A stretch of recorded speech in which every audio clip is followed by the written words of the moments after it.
Good morning, everyone. Welcome to the October edition of the State Building Code Council meeting. If we could call roll, please. Damon Doyle, Here. Todd Byerther, Here. Shell Anderson, Here. Jay Arnold, Here. Justin Burgo, Tom Handy, Here. Angela Hop,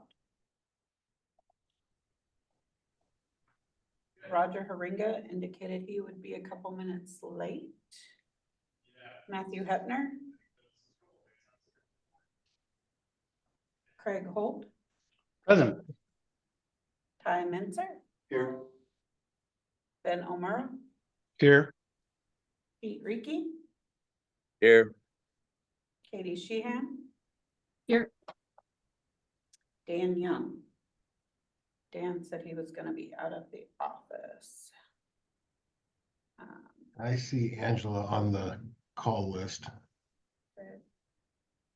You not hear me? No, we didn't hear you say here. Oh, sorry. Yeah, here. Sorry. That's okay. Thank you. So we do have a quorum, and now let's do our ex officios. Lauren Lathrop. I am here. Good morning. Morning. Senator John Levick, Not seeing the guests, the attendees. Representative Alex Rammel, Good morning. Representative Susan Schmidt, I see her in the, oh, she just moved. Yeah, I have her, our panelists. Okay, and Senator Linda Wilson, I'm here. and Assistant Attorney General Derek Meyerbachdahl. He is out today and Dave David Merchant. Merchant is here. Okay. Let me promote him into our group. All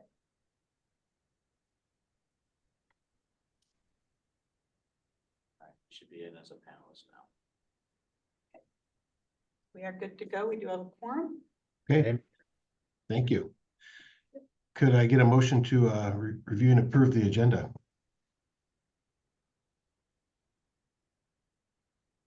So moved. Second. Okay, we have a motion and a second. Any discussion? I think Angela, you were the second? Yeah. Okay, hearing no discussion. All those in favor? Aye. I Aye. Aye. Any opposed? Thank you. Can we get a motion to approve the minutes, please? so moved.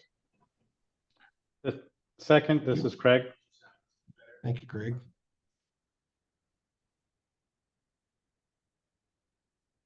These were posted on the website. I presume people took a look at them.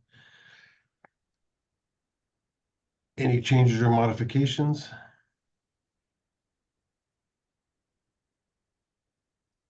Hearing none, all those in favor of the minutes signify by saying aye. Aye. I Any opposed? Motion carries. Can we bring the agenda back up? Thank you. Okay, we're going to open it up for public comment for any items that are not on the agenda. So any of our attendees would like to offer up any commentary, this is the time you can do that.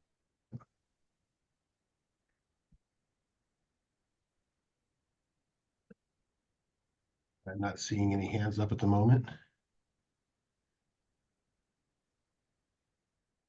So with that, we'll move on to item 5, presentation by Carbon Leadership Forum. Go ahead and take it away. Yes, so we have been working with the Carbon Leadership Forum to conduct a study required by the legislature in the budget proviso. Here to give us a little presentation on where we're at with that and to prime us to receive this study for our next meeting. I have their name, and it's Megan Lewis. Yeah. And she's gonna go ahead and share the screen and give us a little chat, and then we'll open up for some conversation after that.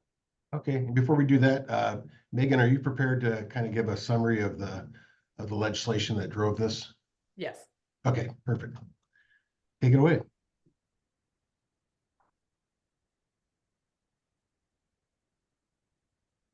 All right, thank you. Good morning, and thanks for the invitation to share this update. My name is Megan Lewis, and I'm the program director at the Carbon Leadership Forum, a Washington state-based nonprofit dedicated to research, education, and cross-collaboration to reduce embodied carbon. Today, I'm going to give a brief introduction to our project team for this study, introduce the topic of the study, embodied carbon, and provide an overview of what will be included in the study. The study was commissioned by the Washington State 68th Legislature earlier this year.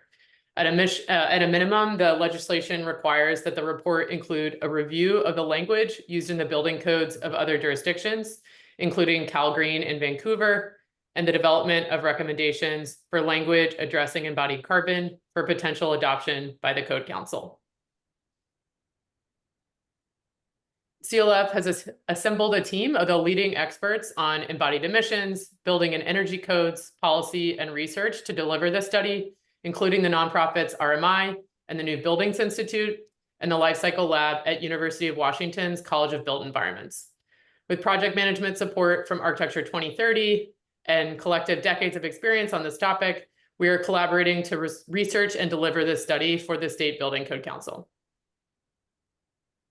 The focus of the study is embodied carbon, which refers to the greenhouse gas emissions generated from the manufacture, transport, installation, maintenance, and disposal or recovery of construction materials, shown here over the life of a building.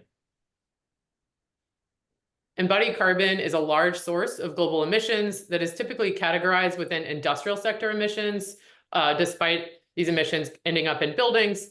And industrial emissions are the largest single sector of greenhouse gas emissions globally. When you narrow to focus only on industrial emissions attributable to construction materials for buildings and infrastructure, this is about 17% of global emissions, about equal to all of global building operations emissions. The largest contributors tend to be found in building structures and envelopes, including materials like concrete, steel, wood, and insulation, as well as high volume, frequently replaced products like gypsum wallboard, paint, and ceiling tile, which can also be large contributors. When we narrow in on construction of a new building rather than global annual emissions, the importance of embodied carbon is even more clear. These charts show the results of a joint publication from UW, UC Berkeley, and the Carbon Leadership Forum on the life cycle greenhouse gas emissions from 30 new buildings in California. Here, embodied carbon is shown in orange, and the operational carbon from the energy used for heating, cooling, hot water, and plug loads is shown in blue. Overall, the cumulative impacts shown on the right are undeniable. In the study, over 80% of the building's carbon impacts were attributable to embodied carbon between now and 2030. And in 2045, embodied carbon still comprised over 70% of their total carbon emissions. This is largely due to the huge spike of emissions at the beginning of the project, referred to as upfront carbon, which is visible here in the far left of this chart. Again, this large initial spike is primarily emissions related to the extraction, manufacturing, and transport of materials to a construction site. Building materials also have direct local impact on ecological and human health. Communities adjacent to manufacturing facilities can be unjustly burdened by industrial pollution. Workers can bear dangerous working conditions or unfair labor practices. Global building material supply chains are one of the highest risk industries for modern slavery in the world. Reducing embodied emissions, particularly through reducing the pollution burden on communities adjacent to facilities, is therefore critically tied to health in communities across supply chains in Washington and the globe. Embodied carbon is not a new topic in Washington state policy. In addition to city and county programs, the Buy Clean, Buy Fair Washington Act was signed into law earlier this year with the goal of reducing embodied carbon in the built environment, improving human environmental health, growing economic competitiveness in Washington, and promoting high labor standards in manufacturing by introducing new procurement processes for public buildings. Embodied carbon was also identified as a critical goal in the Washington State 2021 Energy Strategy to meet the state's greenhouse gas emission limits, as well as Inslee's Executive Order 2001 and a recent Pacific Coast Collaborative Action Plan. Most recently, Washington State was awarded a $3.5 million EPD technical assistance grant from the EPA in collaboration with Oregon and the International Code Council. While these are exciting programs, they are not enough to accelerate action quickly enough to achieve the 2050 target established in RCW 70A 4520. Code-based policies thus hold critical potential to address these emissions, as they most directly impact decisions in design and construction where these materials are being used. Code language has potential to allow Washington State to reach its legislatively mandated emissions reductions while improving community health and reducing future exposure to climate-related impacts. I'm now going to give a brief overview of what will be covered in the study based on the current draft. The study will begin with an introduction and overview of how to measure as well as reduce embodied carbon emissions and Washington State code considerations, such as options for placement of new provisions in the code. A review of existing embodied carbon code language focused on CalGreen, Vancouver's building bylaw, and the Denver's Green Code. Potential pathways and model language options, including compliance with material carbon caps, whole building life cycle assessments and reductions, a reuse of existing buildings as an alternative to material and building specific requirements, and an exploration of additional pathways based on interviews with architecture, engineering, and construction professionals. Next, we focus on implementation considerations, including an estimate of the number of new buildings and total floor area affected by measures, an analysis of the emissions reduction and economic impact for Washington based on the options explored in the previous section, and recommendations on training, reporting, education, and enforcement mechanisms that support successful implementation based on case studies from around the country and globe. I'll give you two previews of some of the findings from this section, including the estimates of the total number of commercial and residential buildings that would be impacted. As you can see, assuming a 50,000 square foot threshold, which was what was mentioned in the legislative mandate for the study, would impact roughly 5% of new construction for commercial buildings in 2025 and about 0.1% of newly constructed buildings for residential buildings. This means that requirements would apply only to a very small number of total buildings, but these are the buildings where we see the largest embodied carbon impacts and also where the design teams are already familiar with this type of requirement through LEED and other programs that have already included embodied carbon for years. We also compared the cumulative emission savings and economic benefits of these policies, including this graph showing the savings based on the social cost of carbon established in Washington State, assessing 16 different options based on the pathways explored in the earlier section 5. We'll end with recommended model language for the State Code Council to consider based on the research, interviews, and analysis included in the study. And the last thing I'll mention is that feedback from design, construction, and building industry stakeholders is also intended to be included based on public comment occurring after our team submits the study to the State Building Code Council in a couple weeks.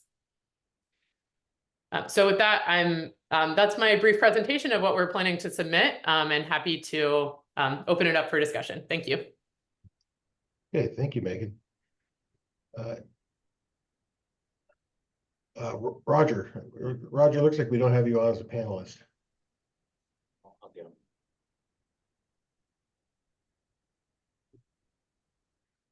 Can we bump Roger to a panelist? We are. Yeah. Okay, Roger should be joining us just shortly here. Okay, in the interim, go ahead, Todd. Okay, thank you. And thank you, Megan. Welcome to the council. So a couple questions in here. One, I'll first put my hat on as the IBC Technical Advisory Group Chair. As many of you know, there is a current external proposal in already proposing in the building code potential amendments related to embodied carbon. One, we don't know where that discussion is going to go with the tag, but we need everyone to be aware of that and obviously come to the public process and bring some input. The second one is, because this is targeting the legislature session, I believe. The second one is on the threshold for 50,000. I'm very aware where that comes from and agree that building design teams and construct GCs, contractors, so forth, that's kind of a threshold where let's call it the burden of having to do, say, a whole building LCA, a performance pathway is important, right? That's a big ask for a smaller project. But putting my manufacturing, supply, and installation hat on as the representative for the council, if the manufacturers are going to be asked to do some of these EPDs if they don't already have them, I think, is there a way to also capture that on the smaller projects that would make sense, especially when you go down the prescriptive pathway? And in that, can this report encompass that if you were to do these other thresholds, 25,000, 10,000, 5,000, whatever it might be, at least show what that capture could be, outside of the fact that, yes, that could be a burden, but the manufacturers are already burdened with doing that with the EPD. Does that make sense? Yes, definitely. We can include that. Thank you. Thank you. Okay, Roger, go ahead. Sorry, first I just wanted to let everybody know that I am here. I apologize for being late.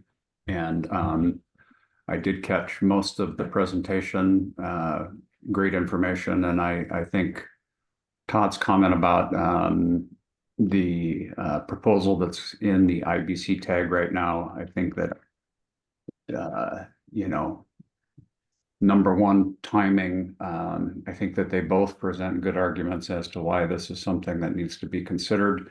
And I think, you know, they are not necessarily, I think that they can work in parallel is my suggestion. And I think that, you know, there's a lot of great information in here. And so, yeah, I appreciate the presentation.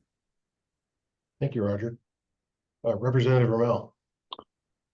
Thank you, Mr. Chair. Also appreciate the presentation and fascinated by this conversation. My question is on this same slide with the square footages based on commercial and residential. And I guess my question is whether there is an analysis of the marginal impact of this that is that accounts for I think the reality that a lot of these, especially larger commercial buildings, are already meeting LEED or other green building standards. And so is there sort of an analysis of the potential impact of this that's really just talking about that margin, because many of these buildings would already be meeting a similar standard voluntarily? That's a great question. We can see if that's possible based on available data from programs like LEED about how many projects in Washington State are getting certified. If that's publicly available, then we could look at that.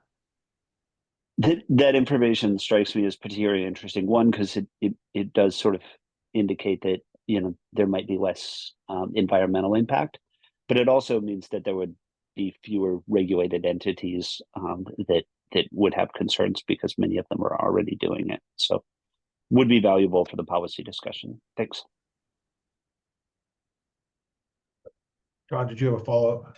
Yeah, no, thank you, Representative Rommel, for those comments. And one thing I would add to that, again, representing the manufacturers, is I'm calling it burden. Not that it's you know, we're unwilling in that part, but the burden to do a voluntary building certification such as LEED, Living Building Challenge, and so forth, it sometimes is greater than what might be required in the state policy. So I think in the report, can we be very objective and maybe somehow compare that effort, instead of burden, I'll say effort, related for both project teams and for manufacturers in a voluntary versus a regulatory kind of environment. And Shell, I would love your opinion on that. I'm not trying to state an opinion. I'm rather trying to, as a report, can we get more data available for the legislators to have this discussion in session?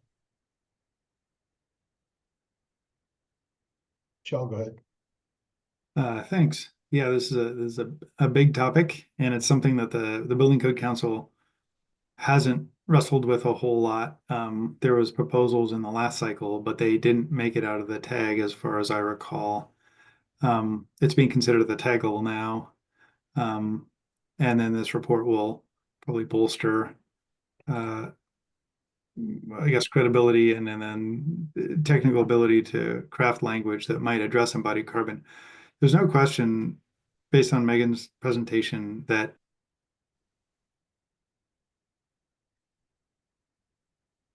Jill, your mic muted all of a sudden.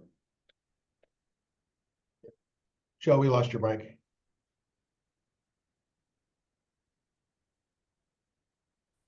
no.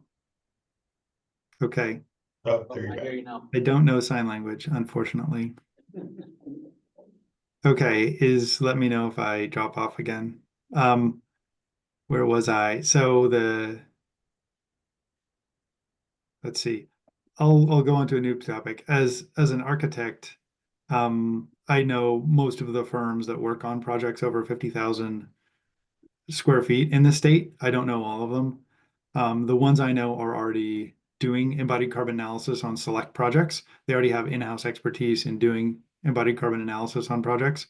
And they do look at, they're aware of EPDs and how to address this on projects. But it's not required. This is a topic where Washington and other states and counties and cities are trying to get savvy on how to move the market.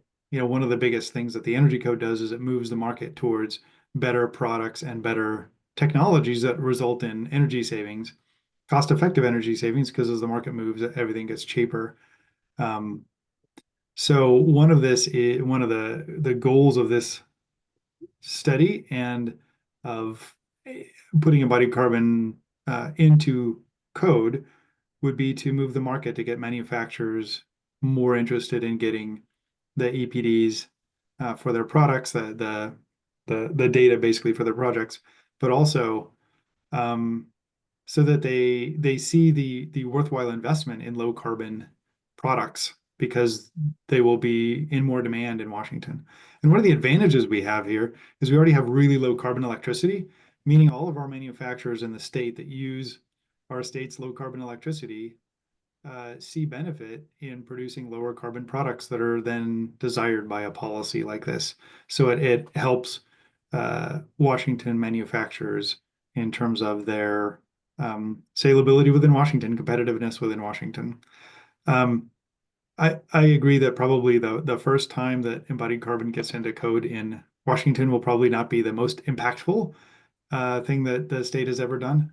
But as we begin to put it into code and see a few more cycles, I think it will be more impactful, and it'll get the market ready for it, and it will eventually include probably more embodied carbon reductions as we see products come on the market that have lower carbon. And we do see that as an architecture firm, we're always researching the new products out there, and we're seeing low carbon cement, zero carbon cement. We're seeing, we use mass timber, which is a lower carbon product. We're seeing lower carbon steel because we have such low carbon emissions for electricity in this state. Steel produced in this state is lower carbon than in many other places. So we're seeing all of that happening in Washington. So thanks to Megan and for working on this study and the presentation. I hope we see some embodied carbon in the codes in the near future. Thanks, Jill. Noting that Megan's presentation showed that embodied carbon was essentially 3-to-1 against operational, and our codes focus strictly on operational carbon. I would hope that this would be a trade-off at some point rather than a layer on or add on. So I just returned from a meeting in San Antonio last week, or excuse me, 2 weeks ago, National Association of Home Builders meeting, and we passed a resolution on carbon. The author of that resolution is a builder out of Whidbey Island who happens to be in our attendees list. So if there's no objections, I'd love to hear Ted Clifton's comments on this. So Ted, go ahead. Thank you. Yeah, I attended a webinar yesterday put on by the US DOE on zero carbon buildings. And one of the things that was shocking to me about that is the very concept that there is such a thing as a zero carbon building. And that leads you back to the metrics of how they're calculating this, that carbon as it's currently being calculated is so wrong, frankly. I could go on for several hours, but I respect your time too much, so I'll try and put this in a couple of quick nutshells. One is that you can't take all embodied carbon and put it in the same bucket. Steel or concrete or other manufactured products require a great deal of carbon expenditure up front to produce the product, ship the product, et cetera. whereas lumber or other similar organic products actually store carbon for most of the time they're being grown, and then they release all that carbon at the end of their life cycle, whether it be in a fire, whether it be rotting away in the forest, or burnt to produce electricity in a cogen plant or something. So when you look at carbon from the most fundamental, let's just use this example. If you're going to dig a hole in the ground and call that a house, there is carbon expended just digging that hole because a person had to breathe a little extra heavy while he was digging that hole.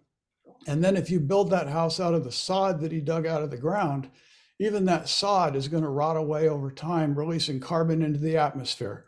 There is no such thing as a zero carbon building, either for the assembly, the building of that building, the embodied carbon, we're calling it. And there's no such thing as a zero carbon, even though you can be zero energy, even though you can produce a surplus of energy.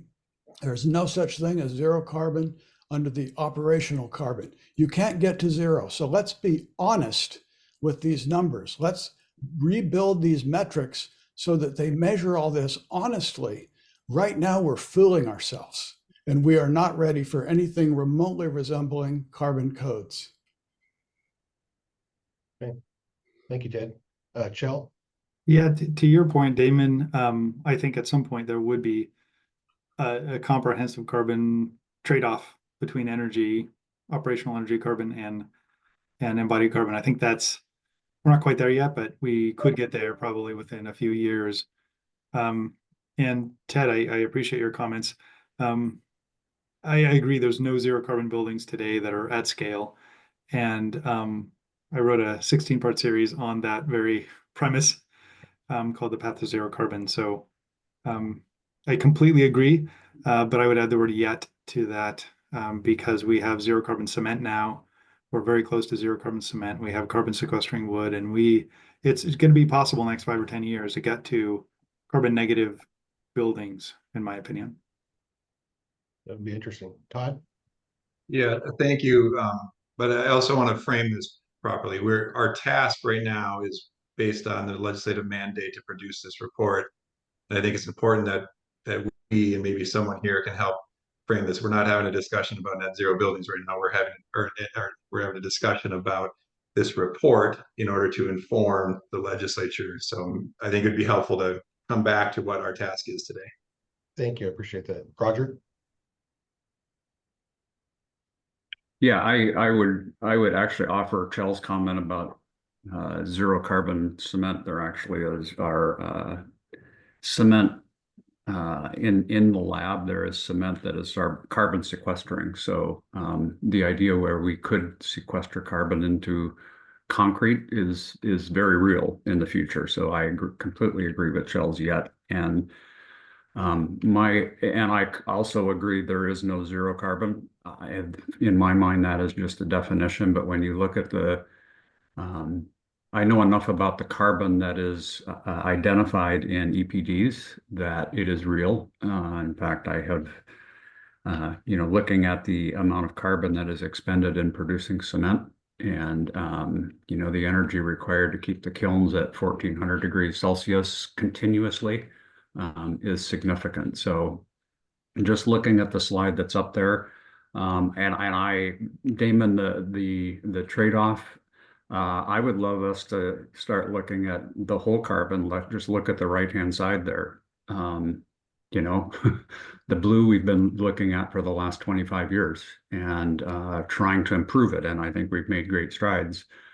The orange we have done nothing with over the last, up until the last couple of years. And being a structural engineer and the structure being probably the biggest part of the embodied carbon that goes into a building, there is a whole lot of low-hanging fruit. And even some of the, the suggestions, even going to the requirements of the Buy Clean legislation that did pass recently, it is relatively easy for us to meet the requirements of the Buy Clean. as Jill mentioned, our steel is very clean. Concrete, there are products out there for us to reduce, to have lower carbon concrete. It's not zero carbon at this point.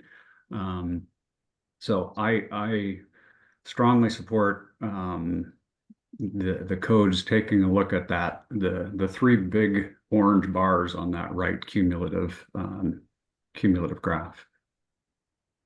Yeah, thank you, Roger. I see Patrick Hanks has his hand up as well. Patrick, go ahead. Yes. Thank you. Patrick Hanks with the Building Industry Association of Washington. I recall on the slide for the economic analysis that you'll be, showing the savings, including the social cost of carbon, which I know is required by the state. But I'm just wondering if the study will also clearly show in that economic analysis what the effect will be to the cost of construction for commercial and residential buildings. Yeah, I would hope that would be included as well. Yeah, we can include case studies that have been done in Washington State and elsewhere on the economic project impact on a specific project, as well as discussion of what is the cost for a team in terms of doing analysis. Great.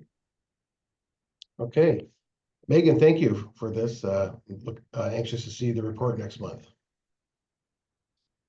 Thanks for your time in the discussion. Okay, moving on to the next item on our agenda. Item number 6, adult family homes petition for emergency rulemaking. Let me pop that up for you guys real quick.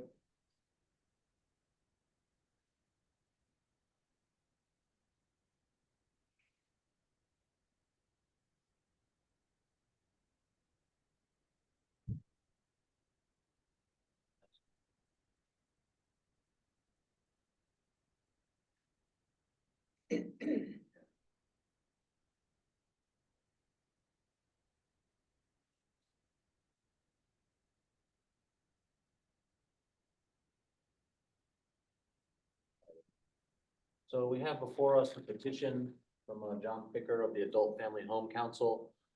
We heard this petition at our last council meeting where we weren't able to take action on it for RCW 19-27032C number 2.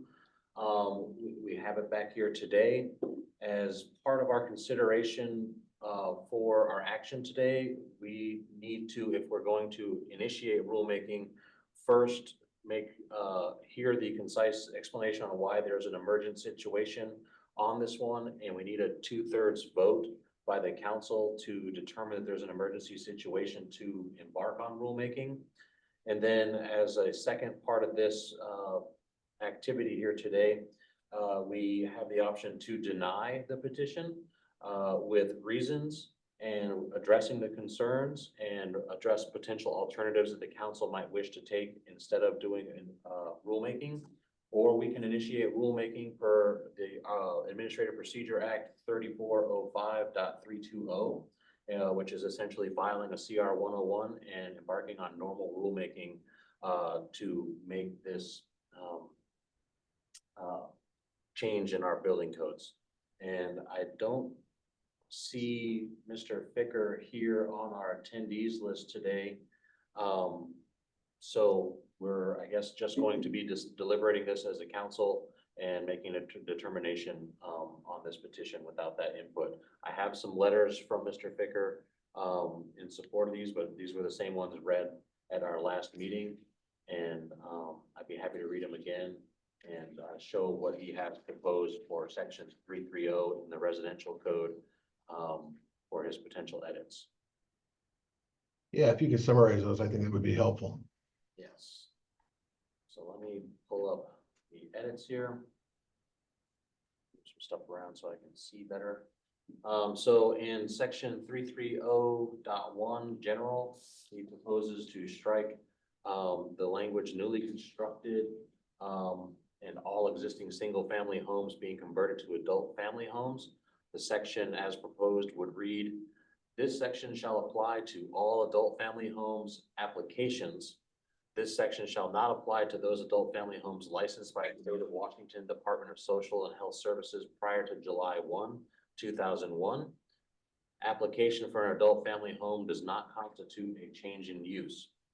And then further in this section, in section R330.7, for fire apparatus, access roads, and water supply for fire protection, he proposes striking the last bit of a sentence there.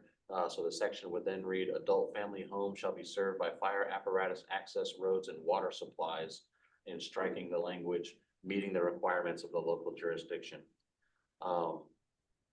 And those are the only proposed language changes we have here within the section R330. And back to the petition. Scrolling down here, he's requesting changes to 330.1 and 330.7. It's needed because it clarifies that a building inspection does not equate to the home being licensed as an adult family home, and to align with the legislative intent of RCW 70.128. R330.7 is duplicative of that language in RCW 70.128 and is not needed. The effect will eliminate inappropriate delays in adult family home applications and development, and clarify the role of the local building inspection. And if it pleases the group, I would like to read the letter, but Linda has her hand up. Or Senator Linda Wilson. Senator Wilson, go ahead. Thank you. I would like to go back to the actual change in 330.7 where they're removing the meeting the requirements of the local jurisdiction. So then that means that they could follow any other standard rather than the local jurisdictions. So who's defining what access roads and water supplies are? Are they a statewide or a federal? So This could actually hurt if you in remove the that. other portions of the code, the State Building Code Council is not supposed to have language in their code on water supplies and road requirements within the fire code. And I think that striking the language here at the end of 330.7 reduces the clarity of that requirement. And everywhere else, the water supplies and road requirements are in the control of the local jurisdictions. And I don't think that we could entertain this language change based on sections of rule elsewhere in our RCW. Senator, does that answer your question? I think so. Chell? Yeah, thank you. So I guess I have two questions. I agree with Senator Wilson that there's kind of something I don't quite understand, or maybe this is where she was going, but what I don't quite understand is what the other requirements would be. My understanding is when homes there's a change in use or there's something about the home that requires an inspection, and a permit review, the local authority would be the one to tell them, yes, we have trucks that can get there, or no, we don't have trucks that can get there. Therefore, you need to do this thing or that thing.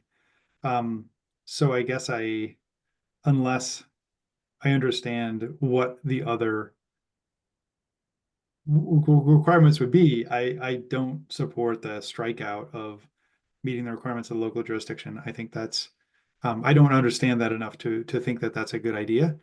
My second question is, if this isn't a change in use per the section above, then what is it that triggers this to even apply to an application for an adult family home? Because I think if somebody applies to be an adult family home, that doesn't necessarily trigger the building code. So this could be my ignorance, but what would even trigger the building code applies to applies in this case? And that's for anybody that can answer it. Angela might have some good input on that one. We had some discussions for an opinion at our prior to our last council meeting that kind of addresses this topic. Angela, go ahead. Yeah, so we had some meetings with the Adult Family Home Council, and where these are coming from is when they're applying it's not for new construction, it's when they're converting an existing single family into an adult family home. They're coming across some jurisdictions that are imposing more restrictive sort of things onto the adult family home than they would have for a single family home. And so like with the change to what is it? It's 330.7. So what they've got there is some jurisdictions are causing them to, based on they're calling it kind of a higher use, blah, blah, blah, blah, blah. So they're requiring, widened roads and sprinkler systems and all sorts of things that they wouldn't have necessarily required just for the single family. And I went back and I looked at the actual, the WAC, I think, is it the WAC? Oh no, it's the RCW, sorry. And what it actually says is that the building code, that we're not supposed to impose anything stricter than we would for a single family home. So I think the wording that would be more appropriate is, because I'm not in favor of striking this at all, it would be more that, meeting the requirements of the local jurisdiction as they pertain to a single family residence, which is kind of like the exact wording out of the legislation. And so that's what they're trying to get at, is they want, the legislation basically says that single families being converted should be treated the same as if they were a single family. So they shouldn't be treated as, and the upper change for the change in use is because jurisdictions are calling them a change in use and therefore using that to then again impose stricter code requirements onto them. And so again, I don't agree with that on the top either, because just by striking that, you would say that if they were changing some sort of non-residential building into an adult family home, it's automatically not a change in use, which in that case, it would obviously be, it'd be a change in use, occupancy, everything. But so does that clarify where they're kind of coming from as to what they're trying to do?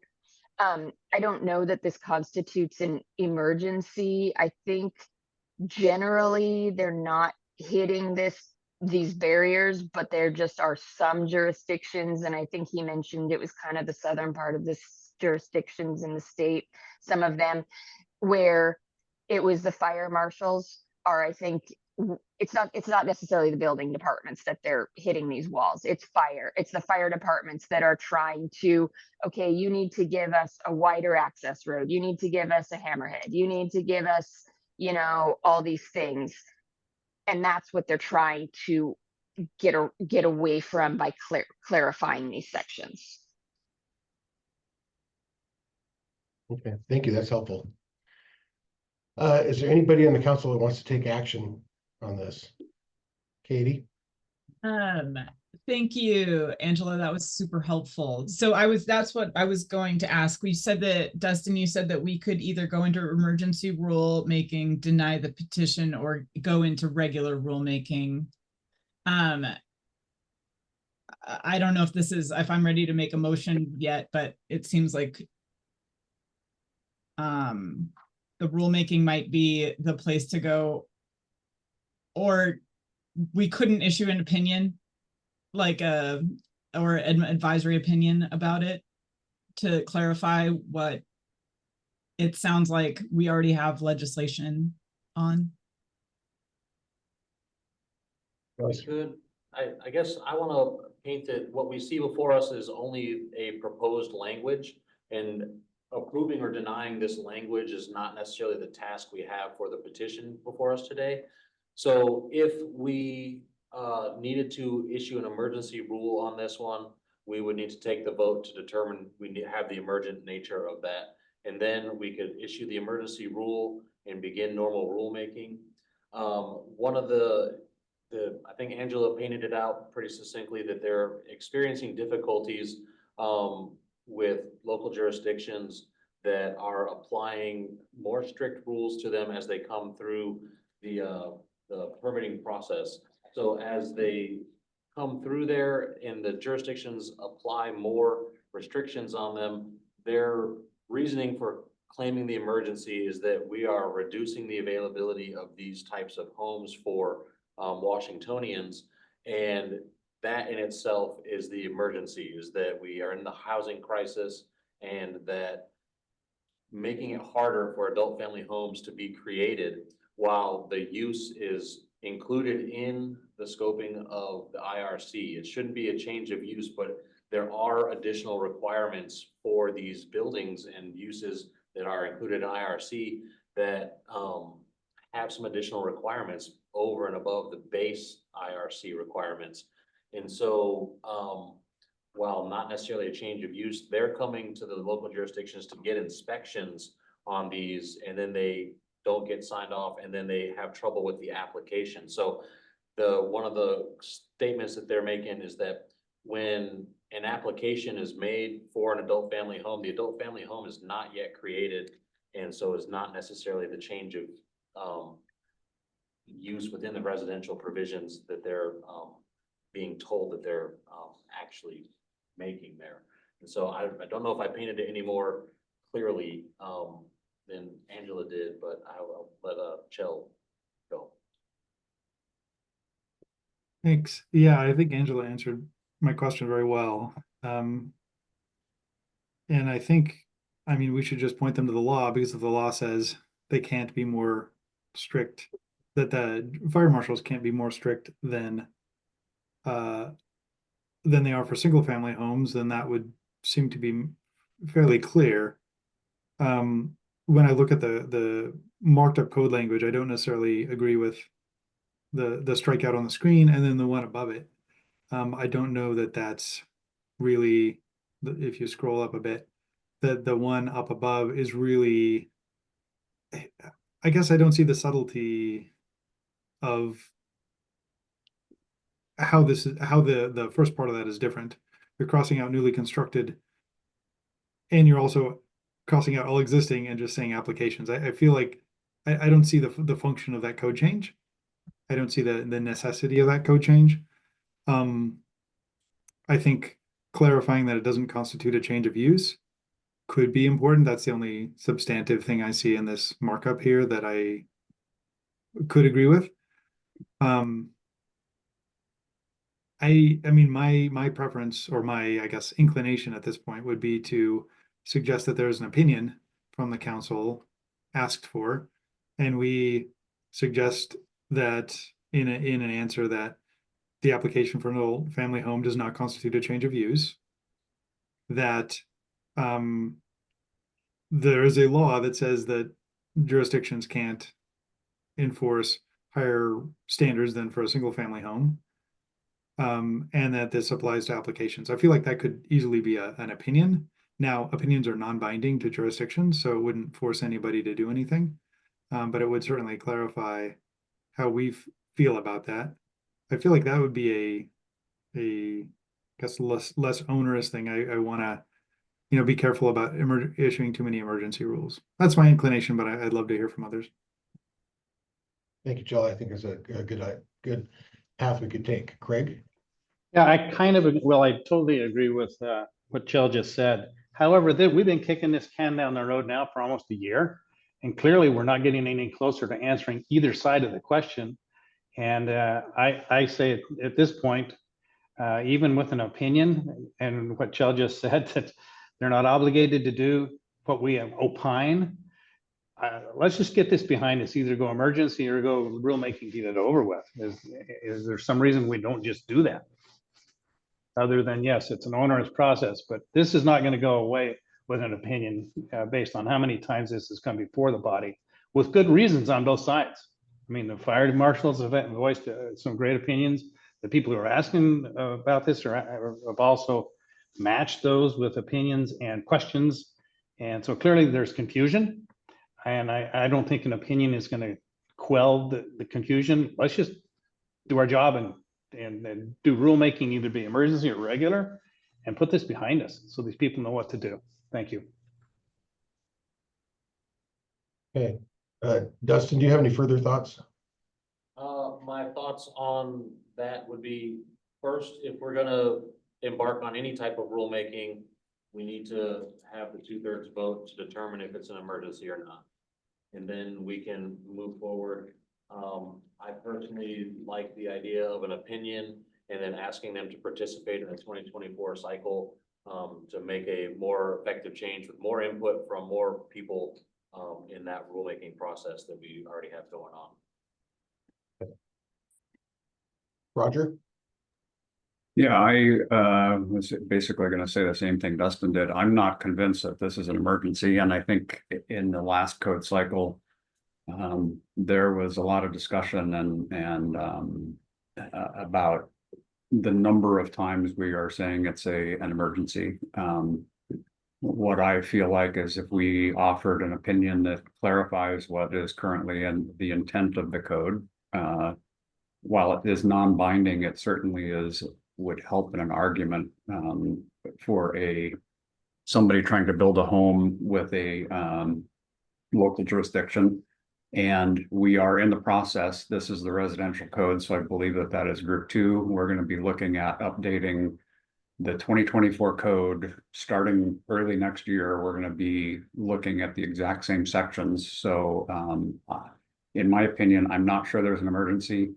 I think a opinion would certainly help clarify things for the next couple of years. And then we can get it completely figured out and done correctly in the 2024 code. I also agree with Chell. The last sentence there makes sense to me. I don't read the first markouts in 330.1. Basically, it's in my mind, it says the same thing and it's not as clear. So, so yeah, that's what I'm thinking. Okay, Angela? Yeah, I'm in agreement about the opinion versus the rulemaking. I think we should be able, in an opinion to reference, RCW 70.128.140, with the wording where it specifically says fire safety regulations as they pertain to a single family residence. I think if we can, and I don't know, I guess maybe that's outside our purview of being able to sort of note that in our opinions, but I mean, that is where the code, where the wax actually came from, is from, that. And I think we should be able to do something like that clearly and then address it for the 2024. Okay, Chell? Thanks. And I guess Angela is our building official representative. If it's clear that the law says that, why would building officials not be following the law? And maybe that's a really blunt way of asking the question, but. Because they don't look at the law. We look at the code. And so that's, that's why we don't like to see code language in legislation, because it gets lost. If it isn't specifically put in the WAC, most code officials, plans examiners, things like that, they're not going and checking the RCW to see where the WAC came from or anything like that. And that's why, yeah, it gets crossed where, legislation, should give kind of a broad scope, and then that's where the code comes. But yeah, no, it's because, well, yeah, it's one of those where it's we're tasked at enforcing the code. And that's what we do. And it's kind of expected that the code is reflecting what the RCW said. And so that's, yeah, I will be optimistic and say they're not doing it on purpose for the most part. It is though just that, no, they've never seen the RCW that pertains to it. Yeah. Okay, I think an opinion would be worthwhile, and especially if it includes that RCW reference that you mentioned. I didn't quite write down. But yeah, it seems like anyone who is having this struggle on their projects, go to that RCW and show it to the building official and make them aware of it, and that would seem to make that go away. And maybe within the building official, groups or documentation or emails or something that could be brought up as well. Because I agree, we should not have code language in laws, and we should reflect laws in code language. And we don't yet. So, but I still think an opinion is the right way to go on this. We don't have an opinion in front of us, so I don't think we can take action on that today. We would need a jurisdiction to formulate this into a question, is my understanding. Dustin, could we take that last underlying sentence and simply send that out as an opinion? I think we could. So in order for the opinions to come from the public, it says it must come from the building official or their duly authorized representative. But it also, prior to saying it, says that the council shall issue opinions and interpretations on the code language. So I don't think we necessarily need a local jurisdiction to request this opinion, but that we could make a decision here today to issue an opinion that says that the application for an adult family home doesn't constitute a change in use. One thing that I wanted to maybe point out is, if someone comes into your permitting office and says, I need this inspection for working with the DSHS to get licensing for my adult family home, please send out a building inspector to do this inspection.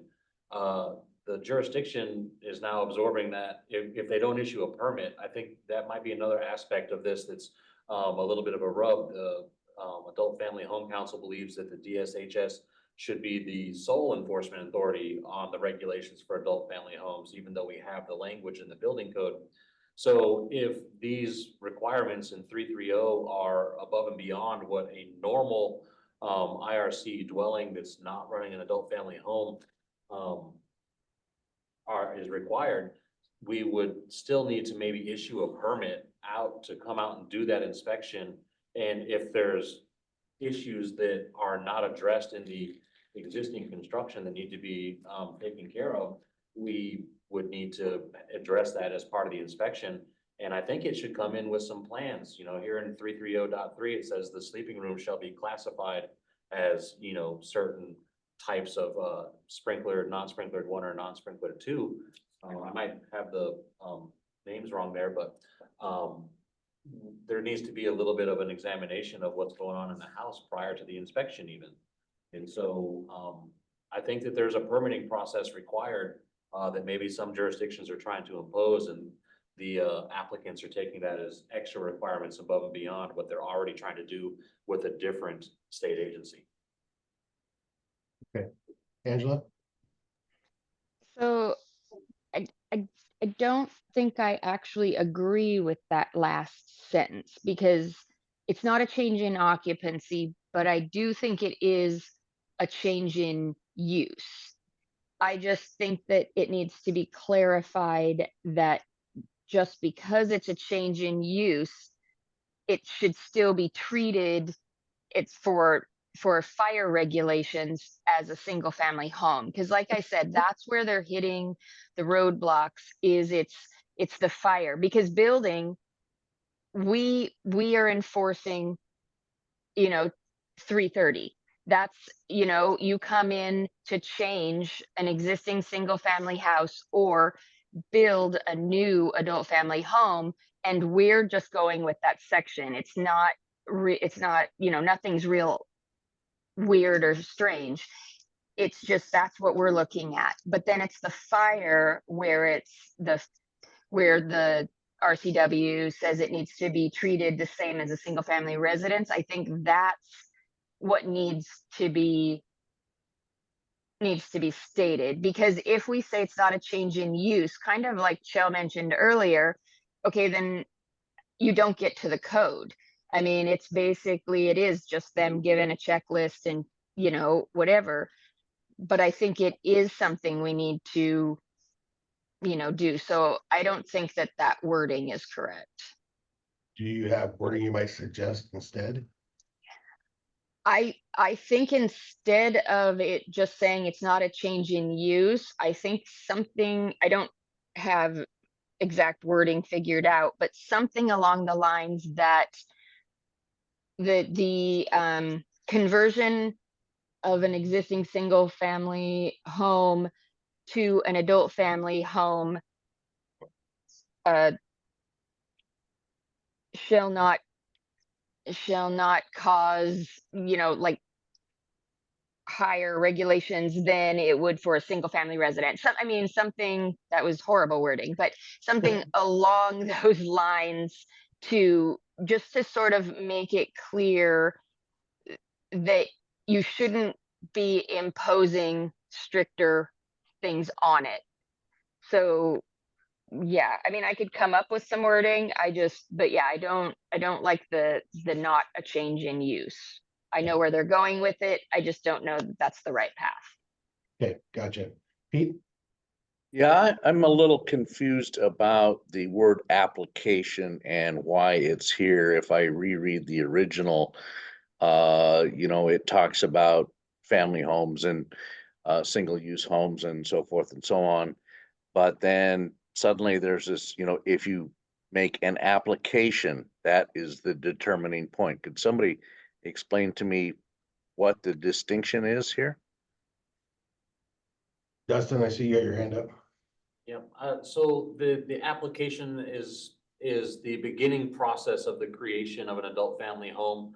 And so by submitting an application, I guess they're gonna bring some paperwork from DSHS to a local jurisdiction and say, I need an authorization on this paperwork. And the application does not make the adult family home. Once the license is issued, the adult family home is then created, but they're supposed to be checking these boxes before that license is granted.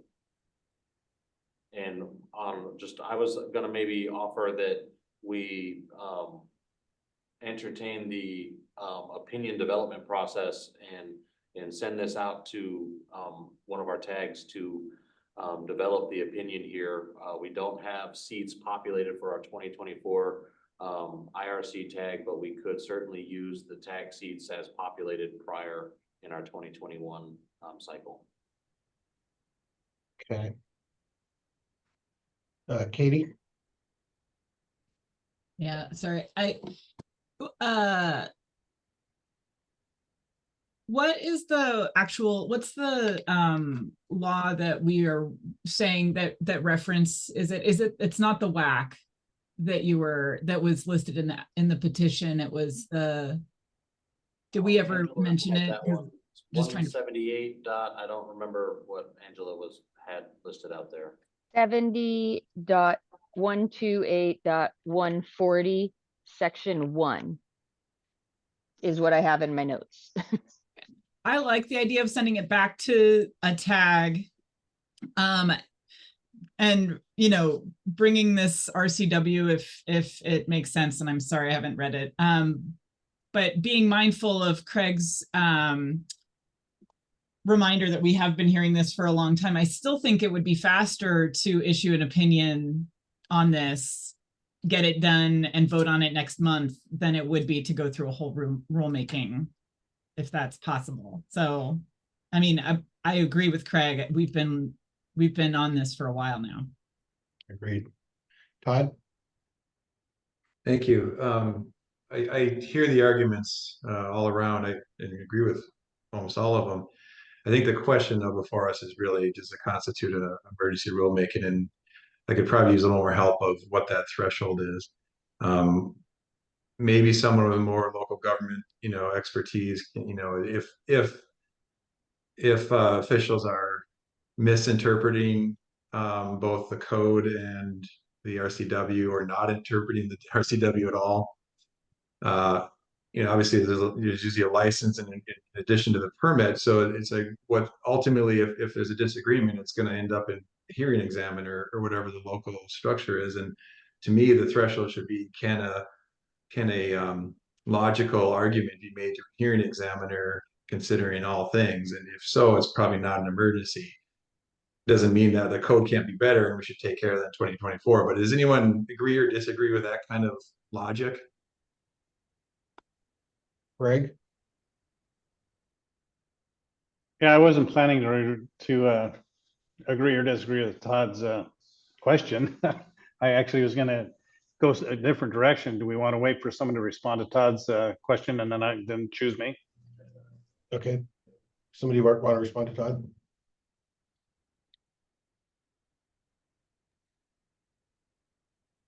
And it doesn't need a response. I just wanted to share my level of my thought process right now.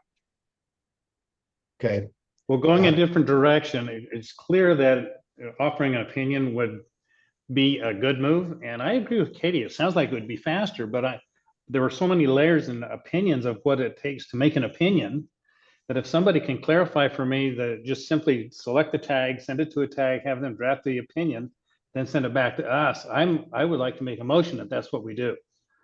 Do we have a clear process for an opinion? And if so, let's make a motion to send it that direction so we can vote on it next time.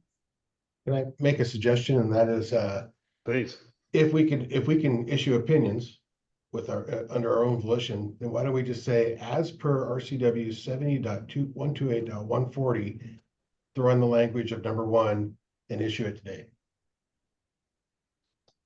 I will make that motion. Okay, is there a second? I'll second it. Okay, Jay? Let's go forward with your motion, and my comment may be irrelevant. Okay, it's Craig's motion, by the way. Chell? I hope you wrote it down so that Justin can record it, because I don't know, I didn't write down what you said, but it sounded really profound.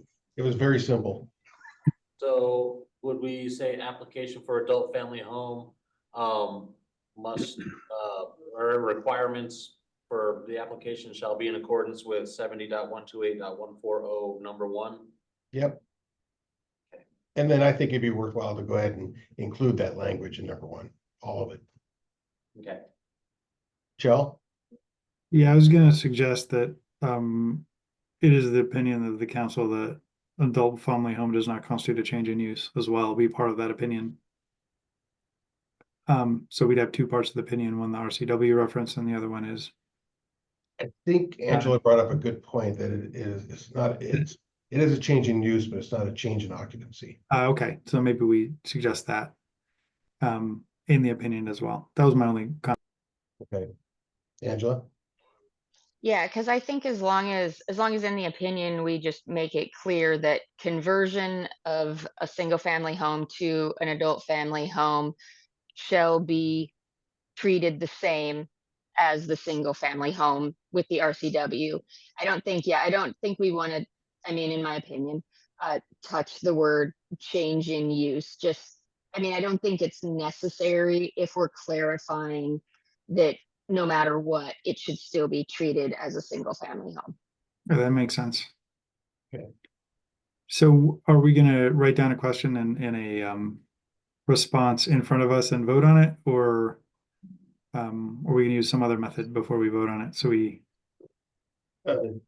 Dustin, if you could go back to the RCW.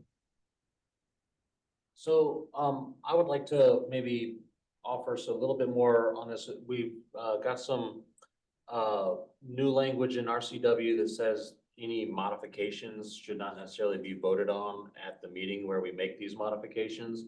And since we're drafting this on the fly, but the desire is to get this out as expeditiously as possible, maybe we might modify the motion to draft this opinion and take it to a committee for approval, and not necessarily bring it back at the next November council meeting, but schedule a special committee meeting to hear this opinion. And we have a couple other opinions floating in the wings as well that we need to get moving. But, I think that it would, not necessarily be, we don't have appropriate public comment on what we're drafting for this opinion at today's meeting. And Okay. so I would like to, maybe give that opportunity and go with our committees to, get this opinion out there in the most expeditious manner. Gotcha. No, that makes sense. Craig, would you take that as an amendment to your motion? To, You bet. I actually find it a very friendly amendment. Thank you, Dustin. okay, and Chell, I believe you were the second. I was, but that's Katie, fine thanks. with me. Okay. So the motion is to refer to a standing committee that applications for adult family home conversions shall be treated as per RCW 70.128.1401, and then include the language in 1. Jay? Also does not equal a change in occupancy. And yeah, And just to be specific, is this going to the BFRW committee that's meeting on November 8th? Correct, but we could potentially call a special committee meeting on that one to get this one out there, as fast as possible. and I don't think we need to do that. I think we've kind of done all the work here. We just want to see it in writing. Okay. Okay, seeing no further hands up, we have a motion and a second on the table. All those in favor signify by saying aye. Aye. Aye. I, Aye. Any opposed? Okay, thank you. Motion carries. Item number 7, letter to Representative Dewar. I'm Point of sorry. order, Mr. Chair. Go ahead. We need to officially deny this opinion if this is the tack we're taking. And so as part of that denial, we have the reasons that we don't find it as an emergency. We didn't necessarily take a vote on that. We're addressing the concerns, by, to making sure that we've heard what they're saying. We're gonna issue an opinion, and that the, alternative is the opinion process, and then to encourage them to attend our 2024 rulemaking. So I think that we need a motion to officially deny this and direct staff to draft a letter, with, kind of what I've just stated there. Okay, I get a motion to deny the request for petition. So moved. Thank you, Tom. Second. Thank you, Joe. So motion is second. All in favor? Aye. I, Aye. Any Aye. opposed? Any opposed? Okay, motion carries. Thank you, Dustin. Thank you. Anything further on this item? No, sir. Okay. Item number 7, letter to Representative Dewar regarding the Wildland Urban Interface Code. This was something that was wordsmithed to death at a previous committee meeting, and we didn't even use ChatGPT. So, Dustin, do you want to bring that up? Yeah.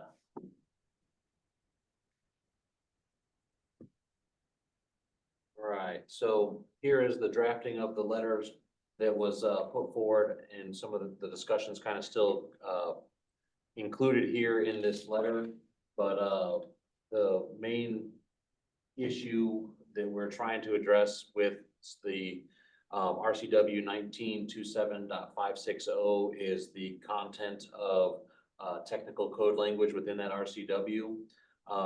Within here, we're making a recommendation to strike that technical language, and trying to also encourage legislation to not contain that across the board.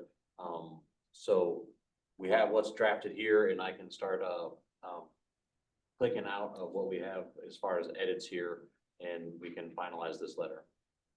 Okay. So this is our response as what the council's feelings are regarding the Wildland Urban Interface Code. Roger, do you have a comment? Yeah, I wanted to clarify, I think for everybody, and correct me if I'm wrong, Damon, but it was the executive committee that did the wordsmithing. I thought it was the legislative committee. Legislative committee, right. I was part of it. I just didn't remember which committee it was when I did. Oh, your fingerprints are all over this. And then I was going to suggest, Dustin, there's a whole lot of edits in here, which I think are great, and that's been published so everybody can look at the edits. But I would like to kind of be able to read through it cleanly. So create a copy that's clean or something for us to look at. Okay, while he's doing that, Senator Wilson. Hi, yes, okay. So knowing that this letter was on the agenda today, I went back and I don't know if any of you have actually gone back and looked at the bill, that the reason why you want to change this. So originally there was 6120 that Senate Bill 6120 that passed in 2023. And that is what gave you the ability to do what you did with the WUI code. The response was so Senator Vandeweghe was wholeheartedly not happy with what happened in the Building Code Council. And so he wrote the bill specifically because of the overreach that the Building Code Council did with the WUI code. So you've got to take a look at this bill. This bill was a bipartisan bill passed unanimously in both houses. So you had not only the WDFW and the BIA of Clark County and the Association of Counties and the DNR and master builders of several counties, home builders, the iron workers, county commissioners from several counties, Department of Ecology, Washington Realtors, Washington Fire Chiefs Association, Association of Cities, and environmental groups that were wholeheartedly 100% behind this bill. So if you even look at what the environmental group Restoring Earth Connection, they sent in testimony, and their first sentence in this was the original WUI enabling legislation was so vague that allowed huge legislative overreach by the SBCC tag. So, so I've explained why the bill was put in the first place. Basically, 6120 gave you the ability to do what you did, but because wholeheartedly everyone involved in this thought that it was such an overreach that they decided to limit. If you can't do what we requested reasonably, then we're going to put limits on it. And that's exactly what they did. Other state legislatures, they pass the laws that instruct their building code councils every year. And there's no reason why we can't operate under that same thing. And then, so my final thought is the chances of reversing a bill that has only been in effect right now for 4 months, has never been put into actual use by the Building Code Council, isn't going to fly very well, I believe. So by the time you get in there, it won't even been a year that this thing has been enacted, and they're not real apt to want to change something before it's actually been put into use. So I'm just kind of giving you the heads up there. It was because of overreach that 6109 was passed this session. Yes. Thank you. That is good information. Chell? Yeah, I think I supported the WUI code being delayed. And I think the history that I recall is that the maps, when the council first saw the maps, they did not align with what I think the code was written could well have been an okay code with different maps, with maps that were based on a different understanding. And unfortunately, the maps were produced without the maps and the code were not looked at together, except at the very end. I think that's where the problem occurred is not that the Building Code Council adopted onerous codes, but that the maps didn't work with the codes to make it a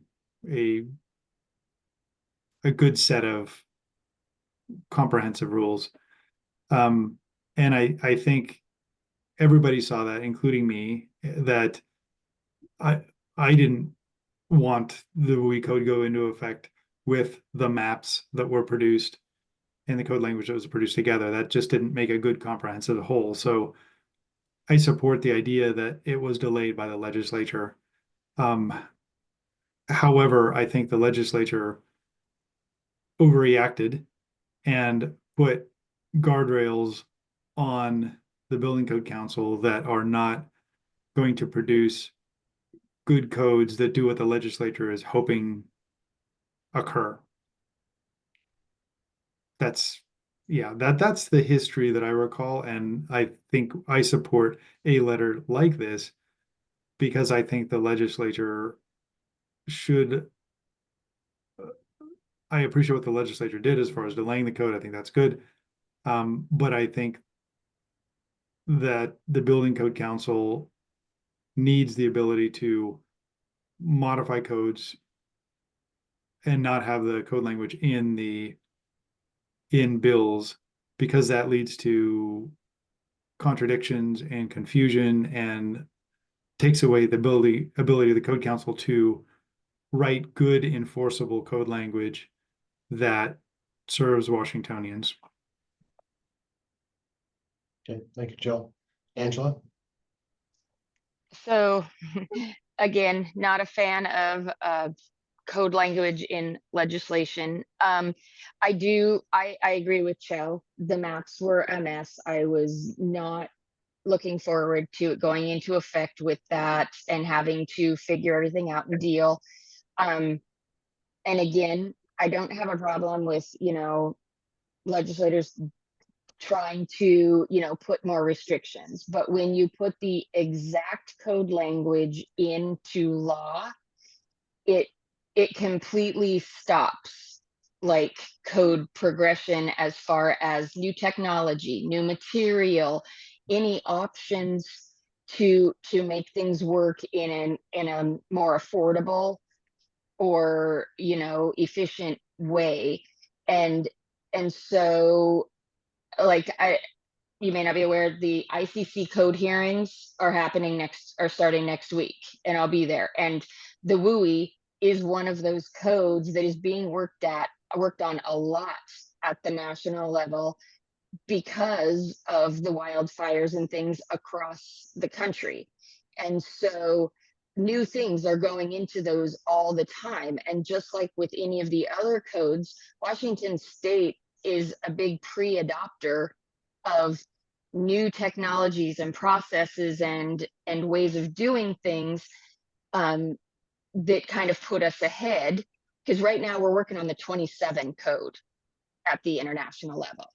And again, this bill basically says, nope, too bad, you can't do anything else. We are stuck in 2021 until they actually repeal this bill. And so if they don't do something about it, this is it forever. So I think this letter is just a good, letting them know, yeah, we understand, but yeah, again, it was an overreaction. Thank you. Katie? Yeah, I agree with this. I mean, we just spent a bunch of time talking about, I really appreciate Angela's description of code officials enforcing code, not RCWs. And that's helpful to understand how it works on the ground. I think that, something a little bit earlier in the letter saying, we invite the legislature to give us feedback on the policy and kind of say those things that will give us guidance. So kind of understanding what happened with the WUI, like everybody understands that it's an imperfect code that needs a lot of improvement. But I think that in the letter, we should also, just like we describe what our role is, I think we should probably outline the way we hope the legislature can work with us in identifying that policy and that guidance to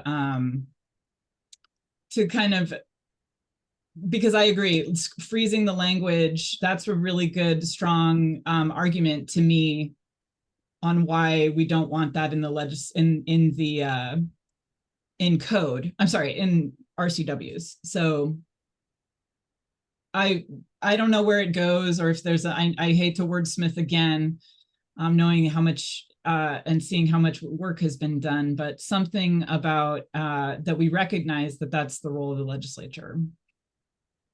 Thank you. And I tend to agree. But again, this was a 2-hour debate on a 2-page letter that has to contain my signature. And while I may not be in 100% agreement, I think it gets to the point, and the legislature is going to do what they do. So, and they'll definitely give us direction. Todd?